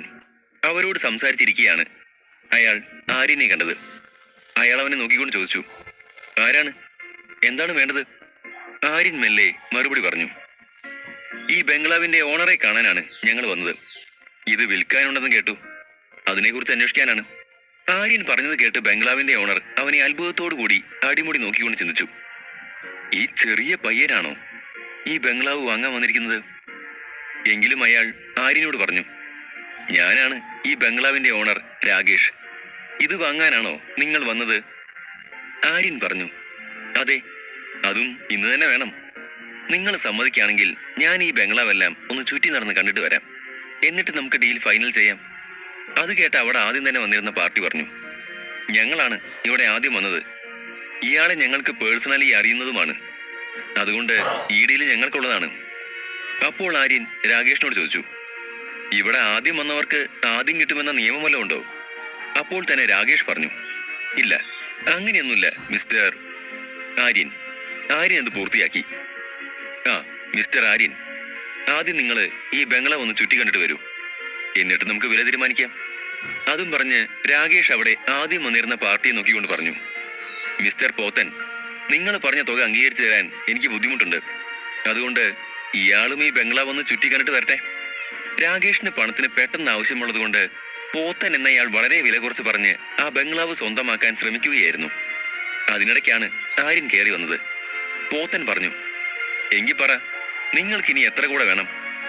5 കോടി തന്നെ കൂടുതലാണ്. അല്ലെങ്കിലും ഇതുപോലുള്ള പഴയ ബിൽഡിങ്ങിലൊക്കെ ആരാണ് പൈസ ഇൻവെസ്റ്റ് ചെയ്യുക? പല സ്ഥലങ്ങളിലും പെയിന്റ് ഇളകിയിട്ടുണ്ട്, പൈപ്പുകൾ ലീക്കുണ്ട്, ഫ്ലോറിൽ പോലും ചില പൊട്ടലുകളുണ്ട്. എല്ലാം പുതുക്കി പണിതിട്ട് വേണം. അതുകൊണ്ട് ഈ പണം തന്നെ ധാരാളം. അപ്പോൾ രാകേഷ് പറഞ്ഞു, അത് ശരിയല്ല, ബംഗ്ലാവിന് ഒരുപാട് പ്രത്യേകതകളുണ്ട്. അത് നിങ്ങൾക്ക് അറിയുകയും ചെയ്യാം. രാകേഷ് ആര്യനോട് ബംഗ്ലാവ് ചുറ്റിക്കണ്ട് വരാൻ പറഞ്ഞു. ആര്യൻ മാഗിയുടെ കൂടെ അകത്തേക്ക് നടന്നു. അവർ ഓരോ സ്ഥലവും സൂക്ഷ്മമായി പരിശോധിച്ചു. അപ്പോൾ മാഗി ആര്യനോട് പറഞ്ഞു, ഈ സ്ഥലം നമ്മുടെ വർക്കിന് പറ്റിയ സ്ഥലമാണെന്ന് തോന്നുന്നുണ്ട്. ആര്യൻ അത് സമ്മതിച്ചുകൊണ്ട് തിരികെ ഹാളിലേക്ക് നടന്നു. അവിടെ എപ്പോഴും തർക്കങ്ങൾ നടക്കുന്നുണ്ടായിരുന്നു. ബംഗ്ലാവ് വാങ്ങാൻ വന്ന പോത്തൻ രാകേഷിനോട് പറഞ്ഞു, മിസ്റ്റർ രാകേഷ്, ഞാനൊരു സ്ഥലം വാങ്ങാൻ വിചാരിച്ചിട്ടുണ്ടെങ്കിൽ അത് തടയാൻ ആർക്കും പറ്റില്ല. നിങ്ങൾ ഈ ബംഗ്ലാവ് എനിക്ക് വിറ്റേ പറ്റൂ. രാകേഷ് മറുപടി പറയുന്നതിന് മുൻപായി ആര്യൻ അയാളോട് പറഞ്ഞു, സാർ, എനിക്ക് ഈ ബംഗ്ലാവ് ഒരുപാട് ഇഷ്ടമായി. എത്രയാണ് നിങ്ങൾക്ക് വേണ്ടത്? അപ്പോൾ അവിടെ ഉണ്ടായിരുന്ന ആൾ ദേഷ്യത്തോടെ ആര്യനെ നോക്കിക്കൊണ്ട് പറഞ്ഞു, അപ്പോൾ ഞാനീ പറഞ്ഞതൊന്നും നീ കേട്ടില്ലേ? ഞാൻ ഈ ബംഗ്ലാവ് വാങ്ങാൻ തീരുമാനിച്ചു കഴിഞ്ഞു. അത് തടയാൻ ആരെങ്കിലും ശ്രമിച്ച പിന്നെ കാര്യങ്ങൾ ഇങ്ങനെയാവില്ല പോകുന്നത്. ഇയാൾ എന്തിനാണ് ആവശ്യമില്ലാതെ ചാടിക്കളിക്കുന്നത് എന്ന് ചിന്തിച്ച് ആര്യൻ അയാളെ മൈൻഡ് ചെയ്തില്ല. എന്നിട്ട് വീണ്ടും രാകേഷിനോടായി പറഞ്ഞു, സർ, ഞാനിത് വാങ്ങാൻ പോവുകയാണ്. നിങ്ങൾക്ക് വേണ്ട വില പറഞ്ഞോളൂ, ഞാൻ തരാൻ തയ്യാറാണ്. അത് കേട്ട പോത്തൻ ഉറക്കെ അലറി, ആരെന്ത് പറഞ്ഞിട്ടും കാര്യമില്ല, ഈ ബംഗ്ലാവ് എനിക്കുള്ളതാണ്. ഇനിയും ഇവിടെ ആരും നിൽക്കേണ്ട കാര്യമില്ല. അപ്പോൾ ആര്യൻ ദേഷ്യം നിയന്ത്രിച്ചുകൊണ്ട് പറഞ്ഞു, നിങ്ങൾ പറഞ്ഞ തുക അദ്ദേഹത്തിന് പറ്റില്ലെന്ന് പറഞ്ഞതല്ലേ? ബംഗ്ലാവ് നിങ്ങൾക്ക് വിൽക്കാൻ അദ്ദേഹം തയ്യാറല്ല. വെറുതെ ഭീഷണിപ്പെടുത്തി കാര്യം നേടാമെന്ന് വിചാരിക്കണ്ട. അയാൾ ദേഷ്യത്തോടെ ആര്യന്റെ നേരെ വിരൽ ചൂണ്ടിക്കൊണ്ട് പറഞ്ഞു, എടാ ചെറുക്ക, നീ നിന്റെ കാര്യം മാത്രം നോക്കി ഇവിടെ നിന്ന് സ്ഥലം വിട്ടോ. തരത്തിപ്പോയി കളിച്ചാൽ മതി, വെറുതെ ഉടക്കാൻ നിൽക്കണ്ട. ആര്യൻ ഇതൊന്നും ശ്രദ്ധിക്കാത്തതുപോലെ രാകേഷിനോട് പറഞ്ഞു, ഇയാൾ നിങ്ങൾക്ക് 5 കോടി തരാമെന്നല്ലേ പറഞ്ഞത്? ഞാൻ നിങ്ങൾക്ക് 20 കോടി തരും. അത് കേട്ട രാകേഷ് ഞെട്ടിപ്പോയി. സത്യത്തിൽ അയാൾക്ക് 10 കോടിയുടെ ആവശ്യമുണ്ടായിരുന്നു. അതുകൊണ്ടാണ് അയാൾ ഈ ബംഗ്ലാവ് വിൽക്കാൻ തീരുമാനിച്ചത് തന്നെ. എന്നാൽ ആര്യൻ 20 കോടി നൽകിയാൽ അയാൾക്ക് അയാളുടെ കടങ്ങളും തീരും. ബാക്കി പൈസയ്ക്ക് അയാളുടെ മുങ്ങിക്കൊണ്ടിരിക്കുന്ന ബിസിനസ് ഒന്നുകൂടെ നന്നാക്കുകയും ചെയ്യാം. എന്നാൽ അത് കേട്ട പോത്തൻ ആകെ ദേഷ്യത്തോടെ ആര്യനെ തുറച്ചു നോക്കി. സത്യത്തിൽ അയാൾ ഒരു ഗാങ്സ്റ്റർ ആയിരുന്നു. അയാളുടെ ചില ഇല്ലീഗൽ കാര്യങ്ങൾക്ക് വേണ്ടിയാണ് ഈ ബംഗ്ലാവ് വാങ്ങാൻ തീരുമാനിച്ചത്. ആര്യൻ വന്നില്ലായിരുന്നെങ്കിൽ അയാൾക്ക് എളുപ്പത്തിൽ രാകേഷിനെ ഭീഷണിപ്പെടുത്തി കുറഞ്ഞ വിലയ്ക്ക് ഈ ബംഗ്ലാവ് സ്വന്തമാക്കാമായിരുന്നു. എന്നാൽ ആ പ്ലാനെല്ലാം ഇപ്പോൾ നശിച്ചു. എന്നോട് കളിക്കാൻ നിൽക്കരുതെന്ന് നിനക്ക് ഞാൻ വാണിംഗ് തന്നതാണ്. എന്നാൽ നീ മരിക്കാൻ വേണ്ടി തന്നെ ഇറങ്ങി തിരിച്ചാണെന്ന് തോന്നല്ലോ. അയാൾ കൂടെയുള്ള അയാളുടെ ആളുകളോട് പറഞ്ഞു, ഇവന്റെ കൈയും കാലും ഒടിച്ചേക്ക്. എന്റെ കാര്യത്തിൽ തലയിടാൻ വന്നാൽ എന്താവും അവസ്ഥ എന്ന് ഇവന് മനസ്സിലാവണം. ഇനി ഇത് ആവർത്തിക്കാൻ ഇവന് ധൈര്യം ഉണ്ടാവരുത്. അപ്പോൾ അയാളുടെ ഗുണ്ടകളിൽ ഒരാൾ മാഗിയെ നോക്കിക്കൊണ്ട് പറഞ്ഞു, ബോസ്, ഇവന്റെ ഗേൾ ഫ്രണ്ടിനെ നോക്ക്, സുന്ദരിയാണല്ലോ. ഇവനെ വിട്ടിട്ട് പോകുമ്പോ ഇവിടെ നമുക്കങ്ങ് കൊണ്ടുപോവാം. അപ്പോഴാണ് പോത്തൻ മാഗിയെ ശ്രദ്ധിക്കുന്നത്. അവളെ അടിമുടി നോക്കിക്കൊണ്ട് അവൻ പറഞ്ഞു, അടിപൊളി പെണ്ണാണല്ലോ. ഇത്രയ്ക്കൊരു സുന്ദരിയെ ഞാൻ എന്റെ ജീവിതത്തിൽ കണ്ടിട്ടില്ല. ശേഷം അയാൾ കൂടെയുള്ള ഗുണ്ടകളോട് കൽപ്പിച്ചു, ഇവനെ കൊന്നിട്ട് ഇവളുടെ കൈയും കാലും കെട്ടി എന്റെ കാറിലേക്ക് ഇട്ടേക്ക്. ആദ്യം ഞാനൊന്ന് ശരിക്കും കാണട്ടെ, എന്നിട്ട് നിങ്ങൾക്ക് എല്ലാം ഒന്ന് എൻജോയ് ചെയ്യാം. ഇത് കേട്ട് അവരെല്ലാം പൊട്ടിച്ചിരിച്ചു. ശരി ബോസ്, ആദ്യം ബോസ്, പിന്നെ ഞങ്ങൾ. ഇന്ന് നമുക്കൊന്ന് ആഘോഷിക്കണം. എല്ലാവരും ഒരുമിച്ച് ആര്യന്റെ അടുത്തേക്ക് ചെന്നു. അവൻ വെറുമൊരു കോളേജ് പയ്യനാണെന്നായിരുന്നു അവർ വിചാരിച്ചിരുന്നത്. ആര്യനൊന്നും മിണ്ടാതെ ചിരിച്ചുകൊണ്ട് അവർ തന്നെ നിന്നു. അതുകൊണ്ട് അവർ വിചാരിച്ചത് അവൻ പേടികൊണ്ട് അനങ്ങാതെ നിൽക്കുകയാണെന്നായിരുന്നു. പെട്ടെന്ന് ആര്യന്റെ പിറകിൽ നിന്നിരുന്ന മാഗി മുൻപോട്ട് വന്നു. ഒറ്റ നിമിഷം കൊണ്ട് അവിടെ ആകെ കരച്ചിൽ മുഴങ്ങി. ആ ഗുണ്ടകളെല്ലാവരും വായുവിൽ പറന്ന് നിലത്തേക്ക് വീണു. രാകേഷും പോത്തനും എല്ലാവരും എന്താണ് സംഭവിച്ചത് എന്നറിയാതെ കണ്ണുകൾ മിഴിച്ചുകൊണ്ട് നിന്നു. മാഗിയുടെ കൈയും കാലും മിന്നൽ പോലെ ഒന്ന് ഉയർന്നു താണത് മാത്രമേ എല്ലാവരും കണ്ടുള്ളൂ. അവരെ എല്ലാം അടിച്ചിട്ടതിന് ശേഷം അവൾ കൈയൊന്നു കൊട്ടി ഒന്നും സംഭവിക്കാത്തതുപോലെ വീണ്ടും ആര്യന്റെ പിറകിൽ തന്നെ ചെന്ന് നിന്നു. അപ്പോൾ പോത്തൻ അലറി, എന്താ ഇത്? ഒരു പെണ്ണിന്റെ കൈ കൊണ്ട് അടി വാങ്ങിക്കാൻ നിങ്ങൾക്കൊന്നും നാണം തോന്നുന്നില്ലേ? ഇത്രയും കാലം നിങ്ങളെയൊക്കെ തീറ്റിപ്പോറ്റിയത് വെറുതെ ആയല്ലോ. നാണക്കേട്. എണീറ്റ് ചെന്ന് പോയി അവൾ അടിക്കടാ. അപ്പോൾ അവരിൽ ഒരാൾ നിലത്ത് കിടന്ന് വേദന കൊണ്ട് പുളഞ്ഞുകൊണ്ട് പറഞ്ഞു, ഓ, അവളുടെ കൈയെന്തോ ഇരുമ്പൂന്നുണ്ടാക്കിയതാണെന്ന് തോന്നുന്നുണ്ട്. എന്റെ ഊരയൊക്കെ പൊട്ടിപ്പോയി. അവളെ അടിക്കാനൊന്നും ഇനി ഞങ്ങൾക്ക് വയ്യ. ഇതെല്ലാം കണ്ട് രാകേഷ് പൊട്ടിച്ചിരിച്ചു. ആര്യനൊരു സാധാരണക്കാരനല്ലെന്ന് അയാൾക്ക് അതിനകം മനസ്സിലായിരുന്നു. അപ്പോൾ കൂടെയുള്ള പെൺകുട്ടി അവന്റെ ബോഡിഗാർഡ് ആയിരിക്കും എന്നയാൾ ഊഹിച്ചു. അതുകൊണ്ട് ഇനി പോത്തനെ പോലൊരു ഗാങ്സ്റ്ററെ പേടിച്ചു നിൽക്കേണ്ടതില്ലെന്ന് രാകേഷ് ചിന്തിച്ചു. അയാൾ പോത്തനോട് പറഞ്ഞു, നോക്ക്, എനിക്ക് ഈ ബംഗ്ലാവ് വിൽക്കാൻ പറ്റിയ ഏറ്റവും നല്ല ഡീലുമായാണ് ഇയാൾ വന്നിട്ടുള്ളത്. പിന്നെ ഞാൻ എന്തിന് നിങ്ങൾക്ക് വിൽക്കണം? എത്രയും പെട്ടെന്ന് നിങ്ങളുടെ ആളുകളെ വിളിച്ചുകൊണ്ട് ഇവിടെ നിന്നും പോയിക്കോളൂ. അയാളുടെ ആളുകളെയെല്ലാം മാഗി ആടിച്ചിട്ടിട്ട് പോലും പോത്തൻ ആത്മവിശ്വാസം കൈവിടാതെ രാകേഷിന്റെ അടുത്തേക്ക് ചെന്ന് പറഞ്ഞു, നിങ്ങൾ വലിയൊരു മിസ്റ്റേക്കാണ് ചെയ്തത് എന്ന് നിങ്ങൾക്ക് പിന്നീട് മനസ്സിലാവും. ഞാൻ നിങ്ങളെ വെറുതെ വിടുമെന്ന് വിചാരിക്കണ്ട.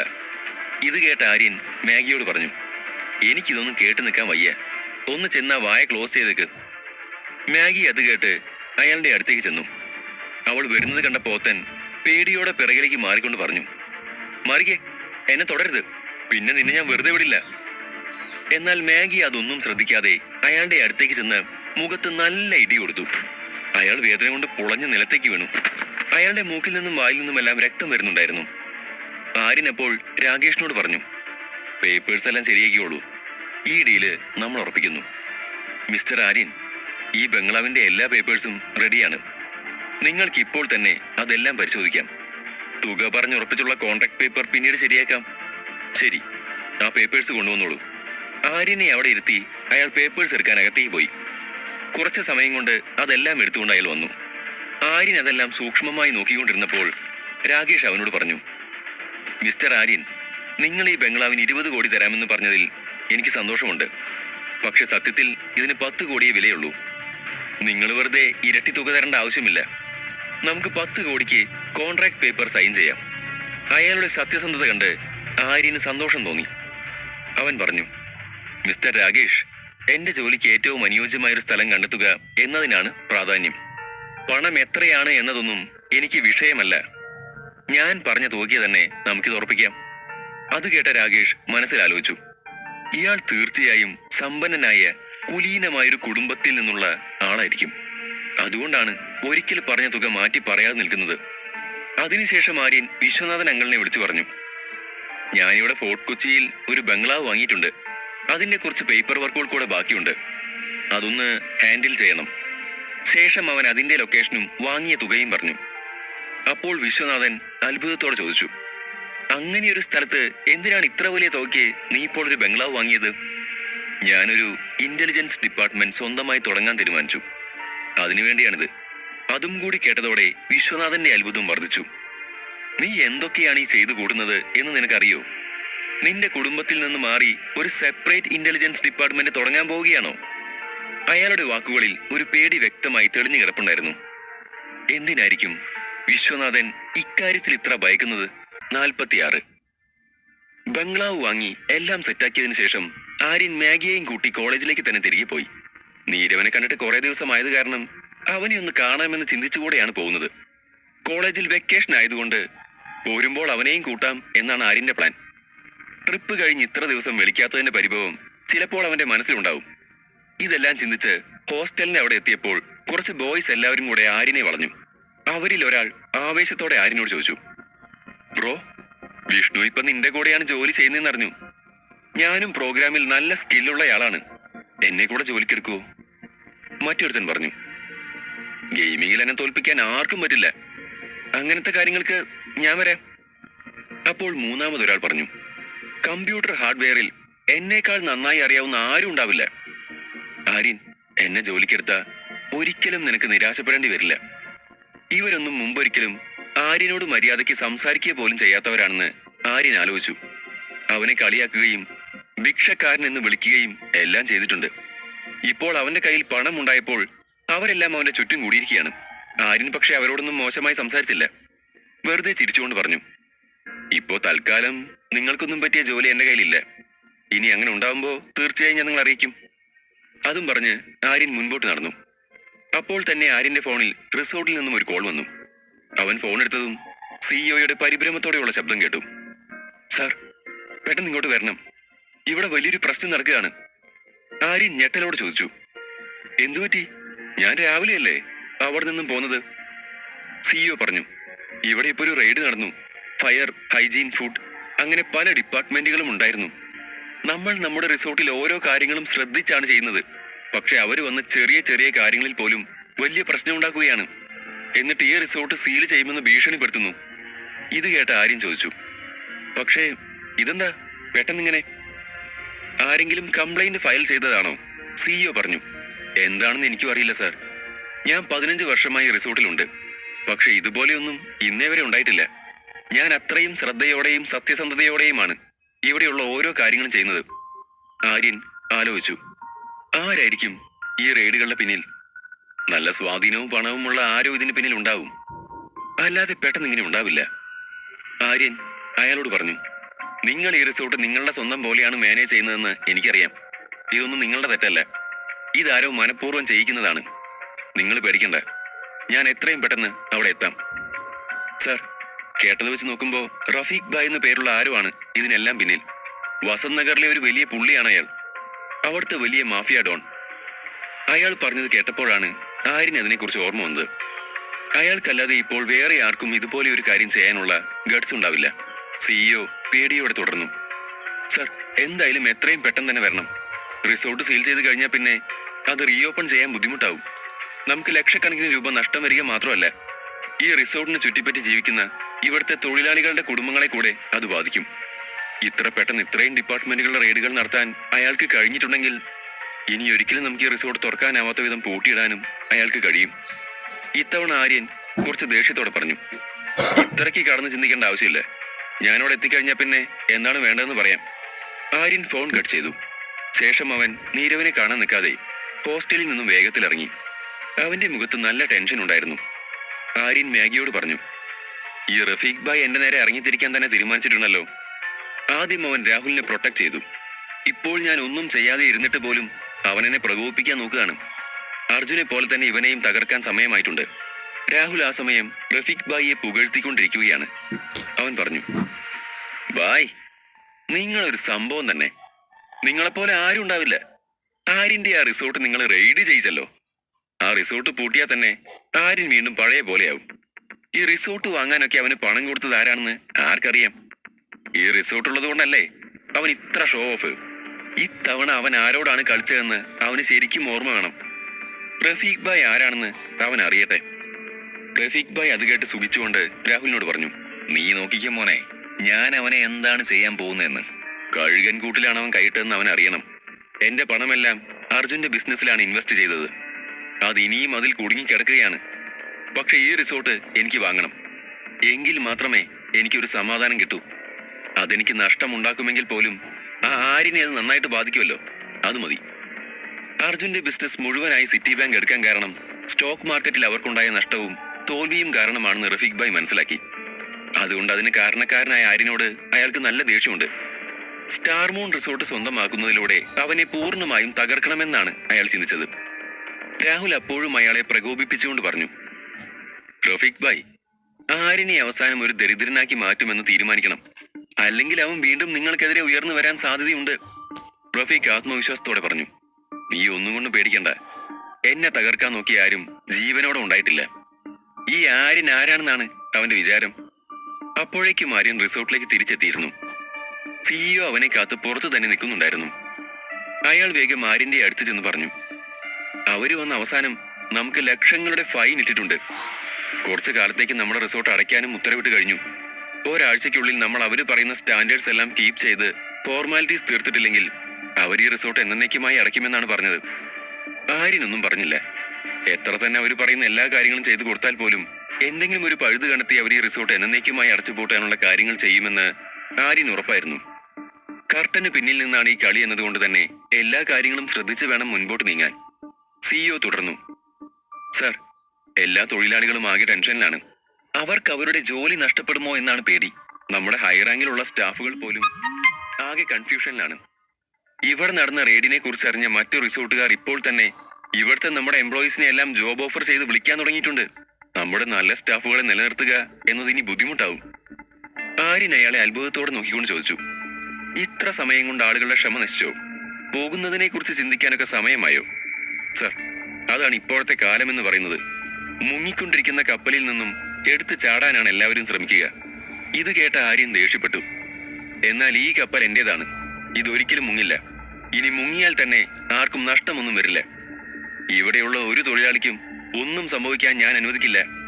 ആര്യനകത്തേക്ക് കയറിക്കൊണ്ട് സിഇഒയോട് പറഞ്ഞു, എല്ലാ സ്റ്റാഫുകളോടും ലോബിയിലേക്ക് എത്താൻ പറയൂ. 10 മിനിറ്റിനകം റിസോർട്ടിലുള്ള എല്ലാ സ്റ്റാഫുകളും ലോബിയിൽ ആര്യന്റെ മുമ്പിൽ നിരന്നു നിന്നു. അവൻ അവരോടായി പറഞ്ഞു, ഹലോ ഫ്രണ്ട്സ്, നിങ്ങൾ എല്ലാവരോടും ഒരു പ്രധാനപ്പെട്ട കാര്യം പറയാനാണ് ഞാൻ ഇപ്പോൾ വിളിപ്പിച്ചിട്ടുള്ളത്. നമ്മളെല്ലാവരും ഇവിടെ വെറും ഒരു സ്റ്റാഫുകൾ മാത്രമല്ല, നമ്മളൊരു കുടുംബമാണ്. ഒരുമിച്ച് ജോലി ചെയ്യുക, ഒരുമിച്ച് എല്ലാം കൂടി ആലോചിക്കുക എന്നത് നമ്മുടെ കടമയാണ്. ഈ റിസോർട്ട് എത്ര കാലം അടച്ചിട്ടാലും നിങ്ങൾക്കെല്ലാം നിങ്ങളുടെ മുഴുവൻ സാലറിയും കിട്ടിയിരിക്കും. ഈ കാലയളവ് നമുക്ക് ഏറ്റവും ഫലപ്രദമായി തന്നെ ഉപയോഗിക്കാം. നിങ്ങളുടെ എല്ലാം സ്കിൽസ് ഇംപ്രൂവ് ചെയ്യാൻ വേണ്ടി സ്പെഷ്യൽ ട്രെയിനിങ്ങുകൾ ഉണ്ടായിരിക്കും. വീണ്ടും ഓപ്പൺ ചെയ്യുമ്പോൾ നമുക്ക് ഒരുപാട് പുതിയ കാര്യങ്ങൾ ചെയ്യാൻ കഴിയും. ആര്യന്റെ വാക്കുകൾ കേട്ട് എല്ലാവരും അത്ഭുതപ്പെട്ടു. ഇതുപോലെ സ്റ്റാഫുകളെ കെയർ ചെയ്യുന്ന ഒരു മുതലാളിയെ അവരെവിടെയും കണ്ടിട്ടില്ലായിരുന്നു. സാധാരണ ലാഭം കുറഞ്ഞ സ്റ്റാഫുകളുടെ സാലറി കട്ടാക്കുകയാണ് എല്ലായിടത്തും ചെയ്യുക. സ്റ്റാഫുകൾ പരസ്പരം ഓരോന്ന് സംസാരിക്കാൻ തുടങ്ങി. കുറച്ചു മുമ്പ് വരെ അവരുടെ ജോലി നഷ്ടപ്പെടുമോ എന്നതായിരുന്നു അവരുടെ ടെൻഷൻ. എന്നാൽ ഇപ്പോൾ അവർക്ക് ഫുൾ സാലറിയോട് കൂടെ സ്പെഷ്യൽ ട്രെയിനിങ്ങുകൾ ലഭിക്കാൻ പോവുകയാണ്. ഉയർന്ന പൊസിഷനുകളിൽ ഇരിക്കുന്ന പലർക്കും അപ്പോൾ തന്നെ പലയിടത്തു നിന്നും വിളികൾ വന്നിരുന്നു. എന്നാൽ പണമല്ല എല്ലാറ്റിലും വലുത് എന്നാണ് ഇപ്പോൾ എല്ലാവരും ചിന്തിക്കുന്നത്. ആര്യനെ പോലെ ഒരു മുതലാളിയെ കിട്ടുന്നതാണ് ഏറ്റവും വലിയ ഭാഗ്യം. അതുകൊണ്ട് എന്തു തന്നെ സംഭവിച്ചാലും ഈ റിസോർട്ട് വിട്ട് പോകില്ലെന്ന് അവർ മനസ്സിൽ ഉറപ്പിച്ചു. എല്ലാവരും ആര്യന് നന്ദി പറഞ്ഞുകൊണ്ട് സന്തോഷത്തോടെ അവിടെ നിന്ന് പിരിഞ്ഞുപോയി. അതിനുശേഷം ആര്യൻ അവന്റെ ഓഫീസിലേക്ക് നടന്നപ്പോൾ വിഷ്ണു അങ്ങോട്ടേക്ക് ഓടി വരുന്നത് കണ്ടു. ആര്യൻ, റഫീഖ് ഭായിയെ കുറിച്ച് വളരെ പ്രധാനപ്പെട്ട ഇൻഫോർമേഷൻ എനിക്ക് കിട്ടി. ആര്യൻ വിഷ്ണുവിനോട് മിണ്ടാതിരിക്കാൻ പറഞ്ഞതിന് ശേഷം സിഇഒയോട് പറഞ്ഞു, നിങ്ങളിപ്പോൾ പോയിക്കോളൂ. നിങ്ങളുടെ കീഴിലുള്ള എല്ലാ സ്റ്റാഫുകളോടും റിസോർട്ട് വീണ്ടും ഇതിലും ഗ്രാൻഡ് ആയി തന്നെ തുറക്കുമെന്ന് പറയണം. അങ്ങനെയെങ്കിൽ സാലറി ഇതിലും ഡബിൾ ആവും. സിഇഒ പോയതിനു ശേഷം ആര്യൻ വിഷ്ണുവിന്റെ തോളിൽ കൈവച്ചുകൊണ്ട് പറഞ്ഞു, വിഷ്ണു, ഇതുപോലുള്ള രഹസ്യങ്ങളൊന്നും ഇങ്ങനെ പബ്ലിക്കായി പറയരുത്. നമ്മൾ മാത്രം ഉള്ളപ്പോൾ വേണം പറയാൻ. വിഷ്ണു സമ്മതിച്ചു. അവർ രണ്ടുപേരും കൂടെ ആര്യന്റെ ഓഫീസിലേക്ക് നടന്നു. ആര്യൻ ചോദിച്ചു, ഇനി പറ, എന്താണ് കാര്യം? വിഷ്ണു പറഞ്ഞു തുടങ്ങി.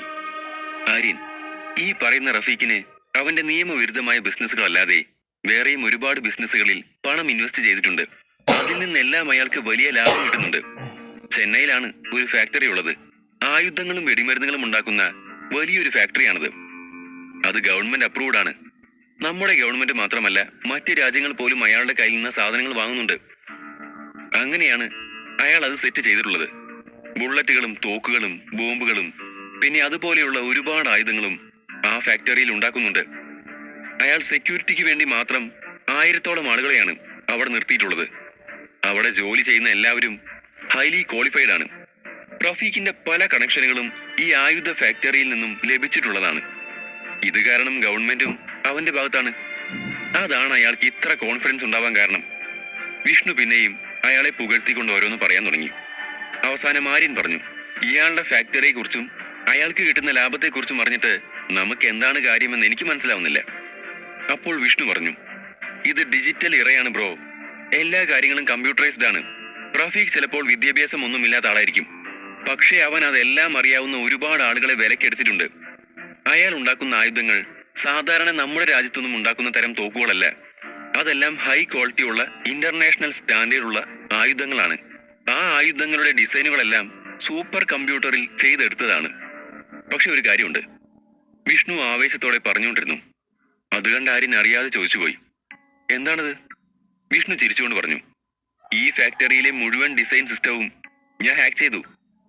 ഇപ്പോൾ എനിക്ക് അവരുടെ എല്ലാ ഡിസൈനുകളുടെ ഡീറ്റെയിൽസുകളിലും ആക്സസ് ഉണ്ട്. ആര്യൻ അക്ഷമയോടെ ചോദിച്ചു, വിഷ്ണു ഒന്നുകൂടെ തെളിച്ചു പറ, ആ ആയുധങ്ങളുടെ ഡിസൈനുകൾ കൊണ്ട് നമുക്കെന്താണ് നേട്ടം? ഞാൻ അവനെ പോലെ ഏതെങ്കിലും ആയുധ ഫാക്ടറി തുടങ്ങുകയാണെങ്കിലല്ലേ എനിക്ക് ആ ഡിസൈനുകൾ ആവശ്യമുള്ളൂ. വിഷ്ണു വിശദീകരിച്ചു, നിനക്കിപ്പോഴും കാര്യം മനസ്സിലായിട്ടില്ല. ഇപ്പോൾ എനിക്ക് അവരുടെ എല്ലാ കമ്പ്യൂട്ടറിലും ആക്സസ് ഉണ്ട്. ഞാൻ അവരുടെ ഡിസൈനുകളെല്ലാം അവരറിയാതെ തിരുത്താൻ പോവുകയാണ്. അപ്പോൾ പിന്നെ അവിടെ നിന്നുണ്ടാകുന്ന എല്ലാ പ്രൊഡക്റ്റുകളും ഉപയോഗിക്കാൻ പറ്റാത്തതാവും. ശേഷം അവർ ഇതൊന്നും അറിയാതെ ആ ആയുധങ്ങൾ മറ്റു രാജ്യങ്ങളിലെ ഡിഫൻസ് സെക്ടറുകളിലേക്ക് ടെസ്റ്റിന് വേണ്ടി അയക്കുമ്പോൾ അതെല്ലാം റിജക്റ്റ് ആവും. ഒന്നൊന്നായി അവർ എല്ലായിടത്തു നിന്നും തഴയപ്പെടും. അവരുടെ എല്ലാ കോൺട്രാക്റ്റുകളും ക്യാൻസൽ ആകും. മനസ്സിലായോ? അയാൾ ഇതുവരെ ഉണ്ടാക്കിയ എല്ലാം തകർന്നു വീഴും. അങ്ങനെ ഗവൺമെന്റും ഇന്റർനാഷണൽ കമ്പനികളും എല്ലാം അയാൾക്കെതിരായാൽ പിന്നെ ആരും അയാളെ സപ്പോർട്ട് ചെയ്യാനുണ്ടാവില്ല.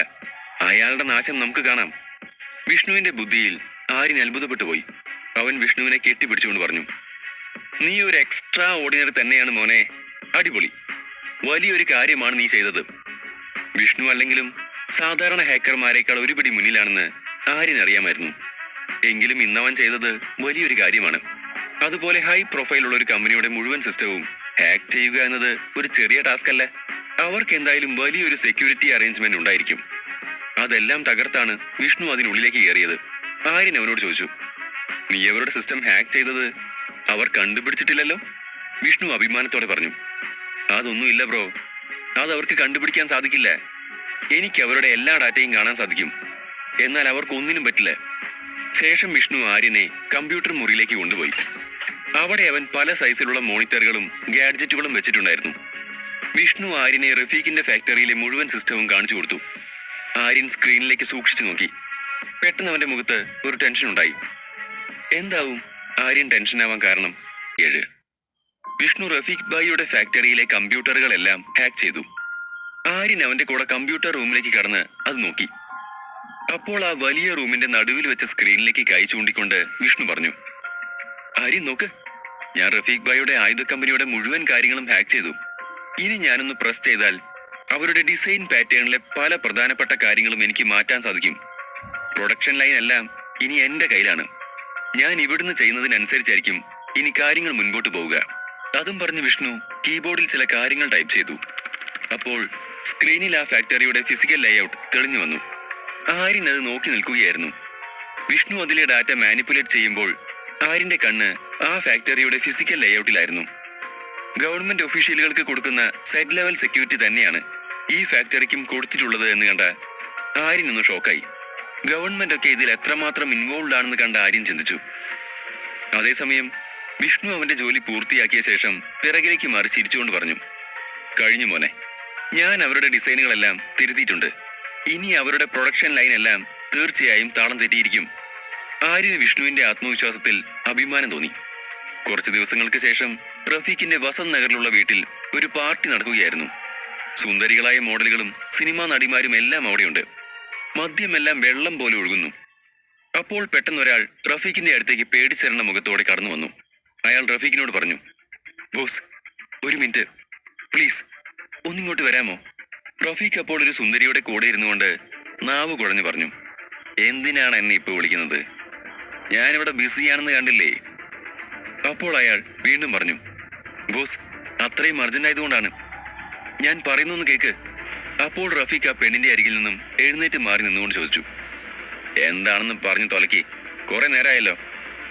ബോസ്, നമ്മുടെ ഡിഫൻസ് ഓഫീസിൽ നിന്നും ഒരു കോൾ വന്നിട്ടുണ്ടായിരുന്നു. നമ്മളിപ്പോൾ ലാസ്റ്റ് അയച്ച തോക്കുകളുടെ ബാച്ചെല്ലാം എന്തോ പ്രശ്നം പറഞ്ഞ് അവർ തിരികെ അയച്ചു. അതുപോലെ വേറെയും ചില പ്രോഡക്റ്റുകളും ഓരോ ഡിഫക്റ്റുകൾ കാരണം തിരികെ അയച്ചിട്ടുണ്ട്. എന്താണ് കാരണമെന്നറിയില്ല. റഫീഖ് അപ്പോൾ തന്നെ ദേഷ്യത്തോടെ പറഞ്ഞു, പ്രൊഡക്ഷനിലുള്ള ഏത് ഇഡിയറ്റാണ് ഈ മിസ്റ്റേക്സ് എല്ലാം ചെയ്തത്? അയാൾ പറഞ്ഞു, ഞാൻ പ്രൊഡക്ഷൻ ടീമിനോട് ഇതിനെക്കുറിച്ച് സംസാരിച്ചിരുന്നു. അവർ പറഞ്ഞത് അവർക്ക് മുകളിൽ നിന്നും ലഭിച്ച ഡിസൈനുകൾ അനുസരിച്ചാണ് അവരെല്ലാം നിർമ്മിച്ചത് എന്നാണ്. റഫീഖ് ചോദിച്ചു, ആരാണ് ഡാറ്റ സ്പെസിഫിക്കേഷൻസ് മോണിറ്റർ ചെയ്യുന്നത്? അയാൾ പറഞ്ഞു, ബോസ്, നമ്മൾ ഡിഫൻസിന് വേണ്ടി ഡിസൈൻ ചെയ്തു വെച്ചത് തന്നെയാണ് അവർ ഫോർവേഡ് ചെയ്തത് എന്നാണ് പറയുന്നത്. ഒരു മാറ്റവും വരുത്തിയിട്ടില്ല. എല്ലാം ഇത്ര കറക്റ്റ് ആണെങ്കിൽ പിന്നെ എന്താണ് സംഭവിച്ചത്? എവിടെയാണ് മിസ്റ്റേക്ക്? ബോസ്, അതെനിക്കറിയില്ല. എല്ലാ കാര്യങ്ങളും ഞാൻ ചെക്ക് ചെയ്തു. പ്രൊഡക്ഷൻ ടീം ഒന്നിലും തെറ്റ് വരുത്തിയിട്ടില്ല. അവരുടെ സിസ്റ്റത്തിലുള്ള കാര്യങ്ങൾ അനുസരിച്ച് തന്നെയാണ് അവരെല്ലാം ഉണ്ടാക്കിയത്. പക്ഷെ നമ്മുടെ ഡിഫൻസിൽ സെറ്റ് ചെയ്തിട്ടുണ്ടായിരുന്ന ഡിസൈനും പ്രൊഡക്ഷൻ സിസ്റ്റത്തിലുള്ള ഡിസൈനും മാച്ച് ആവുന്നില്ല. ആരോ നമ്മുടെ സിസ്റ്റത്തിൽ കയറി കളിച്ചിട്ടുണ്ടോ എന്നൊരു സംശയം. റഫീഖ് ആകെ ഞെട്ടിപ്പോയി. അയാൾ ദേഷ്യത്തോടെ ചോദിച്ചു, നമ്മുടെ സിസ്റ്റത്തിൽ കയറി കളിക്കാനുള്ള ധൈര്യം ആർക്കാണുള്ളത്? എത്രയും പെട്ടെന്ന് അത് കണ്ടെത്തണം. അവന്റെ തൊലി ഞാൻ ഊരും. ലക്ഷങ്ങളുടെ നഷ്ടമാണിത് കാരണം എനിക്കുണ്ടാവുന്നത്. ഡെലിവറി ഓരോ ദിവസവും വൈകുന്തോറും ഞാൻ 1 ലക്ഷം വീതം പെനാൽറ്റി അടയ്ക്കണം എന്നതാണ് കോൺട്രാക്ട്. റഫീഖ് ദേഷ്യത്തോടെ കൈകൾ രണ്ടും കൂട്ടിപ്പിടിച്ച് ഞെരിച്ചു. കാര്യങ്ങൾ എത്രയും പെട്ടെന്ന് തീർത്തില്ലെങ്കിൽ വീണ്ടും ഒരുപാട് നഷ്ടങ്ങൾ വരുമെന്നത് കാരണം അയാൾ ആകെ ഭ്രാന്ത് പിടിച്ച അവസ്ഥയിലായി. അയാളൊന്ന് ആലോചിച്ച ശേഷം പറഞ്ഞു, തൽക്കാലം എല്ലാ മറ്റ് അസൈൻമെന്റുകളും നിർത്തി വെച്ചേക്കാൻ പറയും. ഇത് രണ്ടും മാച്ചാവാത്ത പ്രശ്നമുണ്ടെങ്കിൽ ഇനി നമ്മൾ ചെയ്യുന്ന എല്ലാറ്റിലും ഇത് ബാധിക്കും. എത്രയും പെട്ടെന്ന് ഇത് എങ്ങനെയാണ് സംഭവിച്ചതെന്നും ആരാണ് ചെയ്തതെന്നും കണ്ടെത്തണം. അപ്പോൾ അയാൾ ശരിയെന്നും പറഞ്ഞ് അവിടെ നിന്നും പോയി. അപ്പോൾ ഒരു മോഡൽ അയാളുടെ അടുത്തേക്ക് വന്നു. കൊഞ്ചിക്കൊണ്ട് അയാളോട് ചേർന്ന് നിന്ന് ചോദിച്ചു, ഡാർലിംഗ്, എന്താണ് പറ്റിയത്? റഫീഖ് ദേഷ്യത്തോടെ അവളെ പിടിച്ച് നിലത്തേക്ക് തള്ളി. അവൾ ഉറക്കെ കരഞ്ഞു. പാർട്ടിയിലുള്ള എല്ലാവരും അവിടേക്ക് തിരിഞ്ഞു നോക്കി. എല്ലാ കാര്യങ്ങളും കുറച്ചു സമയം ഒന്ന് സ്റ്റക്കായി. റഫീഖ് അടുത്ത് കിടന്ന ടേബിൾ കാലുകൊണ്ട് തട്ടി ഒരു കൊടുങ്കാറ്റ് പോലെ അവിടെ നിന്ന് പുറത്തേക്ക് പോയി. അയാളുടെ മനസ്സ് ദേഷ്യം കൊണ്ട് തിളച്ചു മറിയുകയായിരുന്നു. അയാൾ വേഗം അയാളുടെ കമ്പ്യൂട്ടർ സോഫ്റ്റ്വെയർ ഡിസൈൻ ചെയ്ത എഞ്ചിനീയർക്ക് വിളിച്ചു. അയാൾ ഫോൺ എടുത്തതും റഫീഖ് അലറി, ഈ പറഞ്ഞ നിന്റെ ആ ഫുൾ സെക്യൂർഡ് സിസ്റ്റം ഹാക്ക് ചെയ്ത കാര്യം നീ അറിഞ്ഞല്ലോ? അപ്പോൾ അയാൾ അപ്പുറത്തു നിന്നും പേടിയോടെ പറഞ്ഞു, സർ, നമ്മുടെ ഡാറ്റാബേസ് സെർവർ നല്ല പവർഫുൾ തന്നെയാണ്. പിന്നെ എങ്ങനെ ഇത് സംഭവിച്ചു എന്ന് മനസ്സിലാവുന്നില്ല.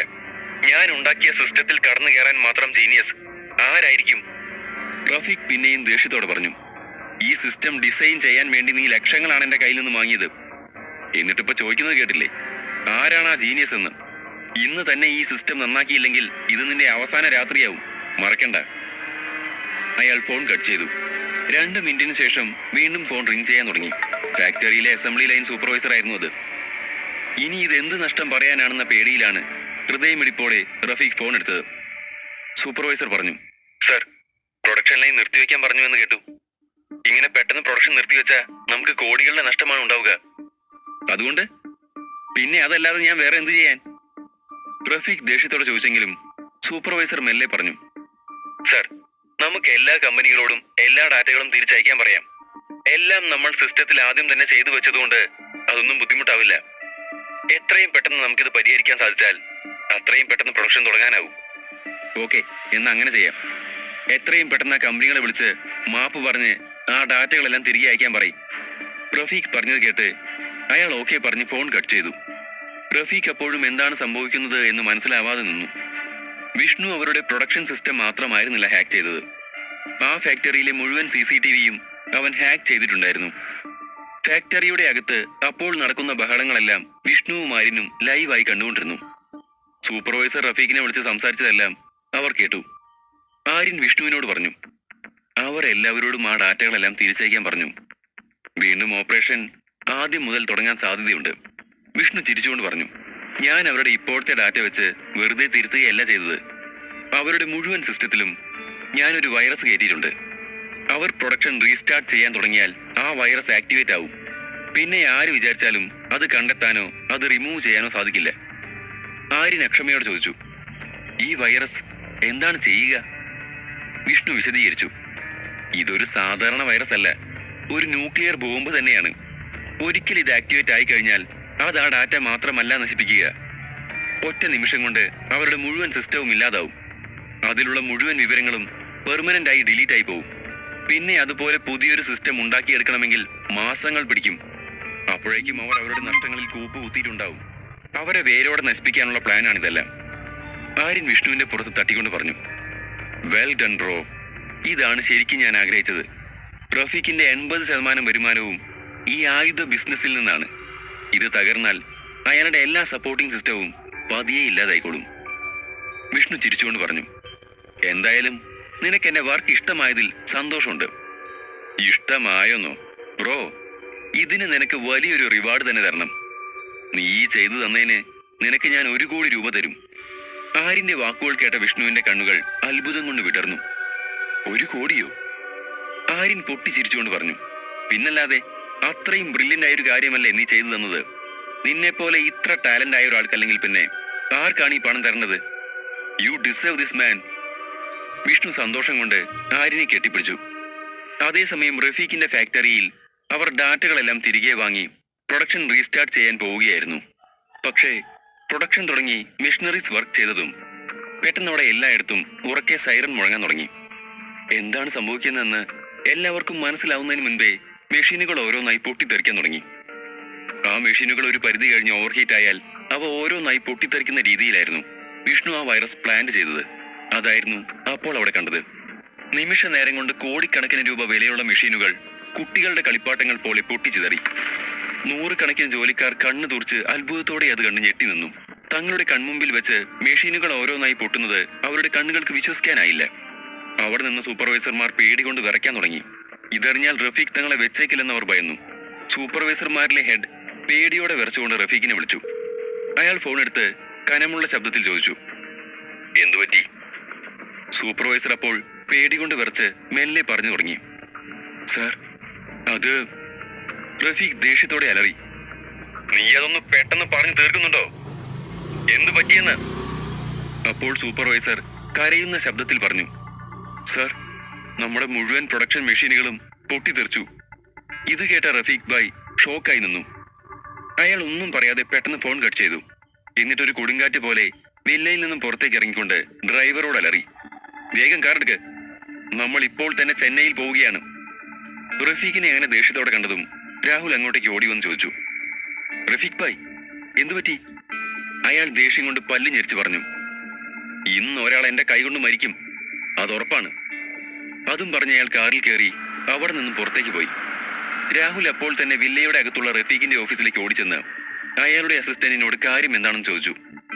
അപ്പോൾ അയാൾ രാഹുലിനോട് റഫീഖിന്റെ ചെന്നൈ ഫാക്ടറിയിലെ മുഴുവൻ മെഷീനുകളും പ്രൊഡക്ഷനുകളും നശിച്ച കാര്യം പറഞ്ഞു. ആദ്യം ആരോ അവരുടെ മുഴുവൻ ഡാറ്റകളും ഹാക്ക് ചെയ്ത് എല്ലാം തിരുത്തി. അതിനുശേഷം അവർ എല്ലാ ഡാറ്റകളും തിരികെ അയക്കാൻ പറഞ്ഞ് പ്രൊഡക്ഷൻ റീസ്റ്റാർട്ട് ചെയ്തെങ്കിലും മെഷീനുകൾ ഒന്നൊന്നായി പൊട്ടി തുടങ്ങി. റഫീഖിന് കോടികൾ ഇപ്പോൾ തന്നെ നഷ്ടമായി. അതിനിയും കൂടാൻ സാധ്യതയുണ്ട്.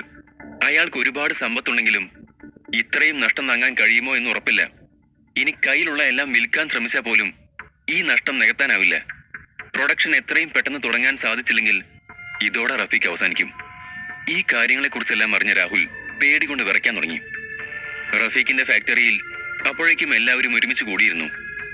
പ്രൊഡക്ഷൻ സ്റ്റാഫ്, എഞ്ചിനീയർമാർ, അഡ്മിനിസ്ട്രേറ്റീവ് ഡിപ്പാർട്ട്മെന്റ് ഹെഡുകൾ എല്ലാവരും റഫീഖിന്റെ വരവിനായി ആകാംക്ഷയോടെയും പേടിയോടെയും നിന്നു. എന്താണിനി സംഭവിക്കുക എന്ന് ആർക്കും അറിയില്ലായിരുന്നു. കുറച്ചു സമയം കൊണ്ട് റഫീഖ് അങ്ങോട്ടേക്ക് എത്തി.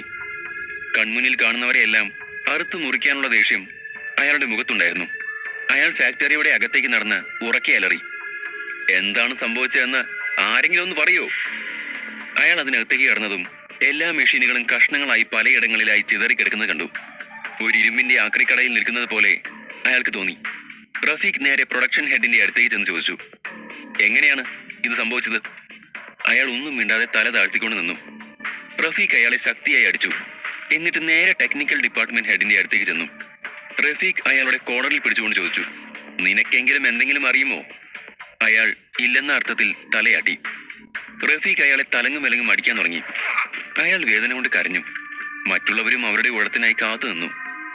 റഫീഖ് ഭായ് ആരെയും വെറുതെ വിടില്ലെന്ന് അവർക്കറിയാമായിരുന്നു.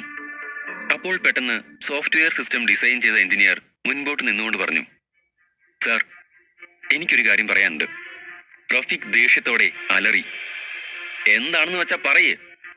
അയാൾ വിറച്ചുകൊണ്ട് പറഞ്ഞു, സാർ, ആദ്യം എന്തെങ്കിലും ടെക്നിക്കൽ എറർ കാരണമാണ് മെഷീനുകൾ തകർന്നത് എന്നാണ് വിചാരിച്ചിരുന്നത്.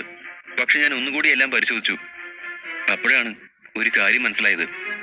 റഫീഖ് അതിനിടയിൽ കയറി അക്ഷമയോട് ചോദിച്ചു, കാര്യം എന്താണെന്ന് തെളിച്ച് പറ.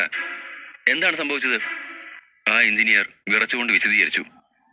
സർ, നമ്മുടെ സിസ്റ്റത്തിൽ ആരോ ഒരു വൈറസ് കയറ്റിയിട്ടുണ്ട്. അതനുസരിച്ച് നമ്മൾ നമ്മുടെ മെഷീനുകൾ റൺ ചെയ്യാൻ തുടങ്ങിയാൽ ഒരു പ്രത്യേക സ്പീഡിലെത്തുമ്പോൾ അവ ഓവർഹീറ്റ് ആവുകയും മുഴുവൻ പ്രൊഡക്ഷൻ ലൈനുകളും തകരാൻ തുടങ്ങുകയും ചെയ്യും. അതാണ് ഇവിടെ ഉണ്ടായത്. റഫീഖ് കുറച്ചു സമയം ഒന്ന് ചിന്തിച്ചു നിന്നതിന് ശേഷം ചോദിച്ചു, ഇത് റിപ്പയർ ചെയ്യാൻ പറ്റില്ലേ? പക്ഷെ എഞ്ചിനീയർ തല താഴ്ത്തിക്കൊണ്ട് തന്നെ നിന്നു. റഫീഖ് വീണ്ടും ചോദിച്ചു, ഞാൻ നിന്നോടാണ് ചോദിക്കുന്നത്, ഈ മെഷീനുകൾ റിപ്പയർ ചെയ്യാൻ സാധിക്കില്ലേ? അയാൾ പരാജിതനെ പോലെ തല താഴ്ത്തിക്കൊണ്ട് നിന്നു. റഫീഖ് വീണ്ടും അവിടെ കിടന്ന് അലറിക്കൊണ്ട് ചോദിച്ചു, എന്തു തരം വൈറസാണിത്? എങ്ങനെയാണ് ഇത് നമ്മുടെ സിസ്റ്റത്തിൽ കടന്നുകൂടിയത്? അപ്പോൾ ടെക്നിക്കൽ ഡിപ്പാർട്ട്മെന്റ് ഹെഡ് പറഞ്ഞു, സർ, അത് ഞങ്ങൾക്കറിയില്ല. ആരോ എവിടെയോ ഇരുന്ന് ചെയ്തതാവും. ഞങ്ങൾക്ക് അത് ഡിറ്റക്ട് ചെയ്യാൻ സാധിക്കുന്നില്ല. റഫീഖിന് സമനില നഷ്ടപ്പെട്ടതുപോലെയായി. അയാൾ പോക്കറ്റിൽ നിന്നും പെട്ടെന്ന് തന്നെ ഒരു തോക്കെടുത്ത് മുന്നിൽ നിൽക്കുന്നയാളുടെ നെറ്റിയുടെ നേരെ ചൂണ്ടിക്കൊണ്ട് നിറയൊഴിച്ചു. റഫീഖിന്റെ മുഖത്തേക്ക് രക്തം ചിതറിത്തെറിച്ചു. ചുറ്റും നിശബ്ദത പടർന്നു. ഒരു ചെറിയ ശബ്ദം പോലും കേൾക്കാനില്ല. റഫീഖ് പിന്നെ നേരെ ആ തോക്ക് ടെക്നിക്കൽ ഹെഡിന് നേരെ നീട്ടി. അയാൾ പേടികൊണ്ട് വിറച്ചു. റഫീഖ് ഇനിയും അവിടെ എത്ര പേരെ കൊന്നൊടുക്കും?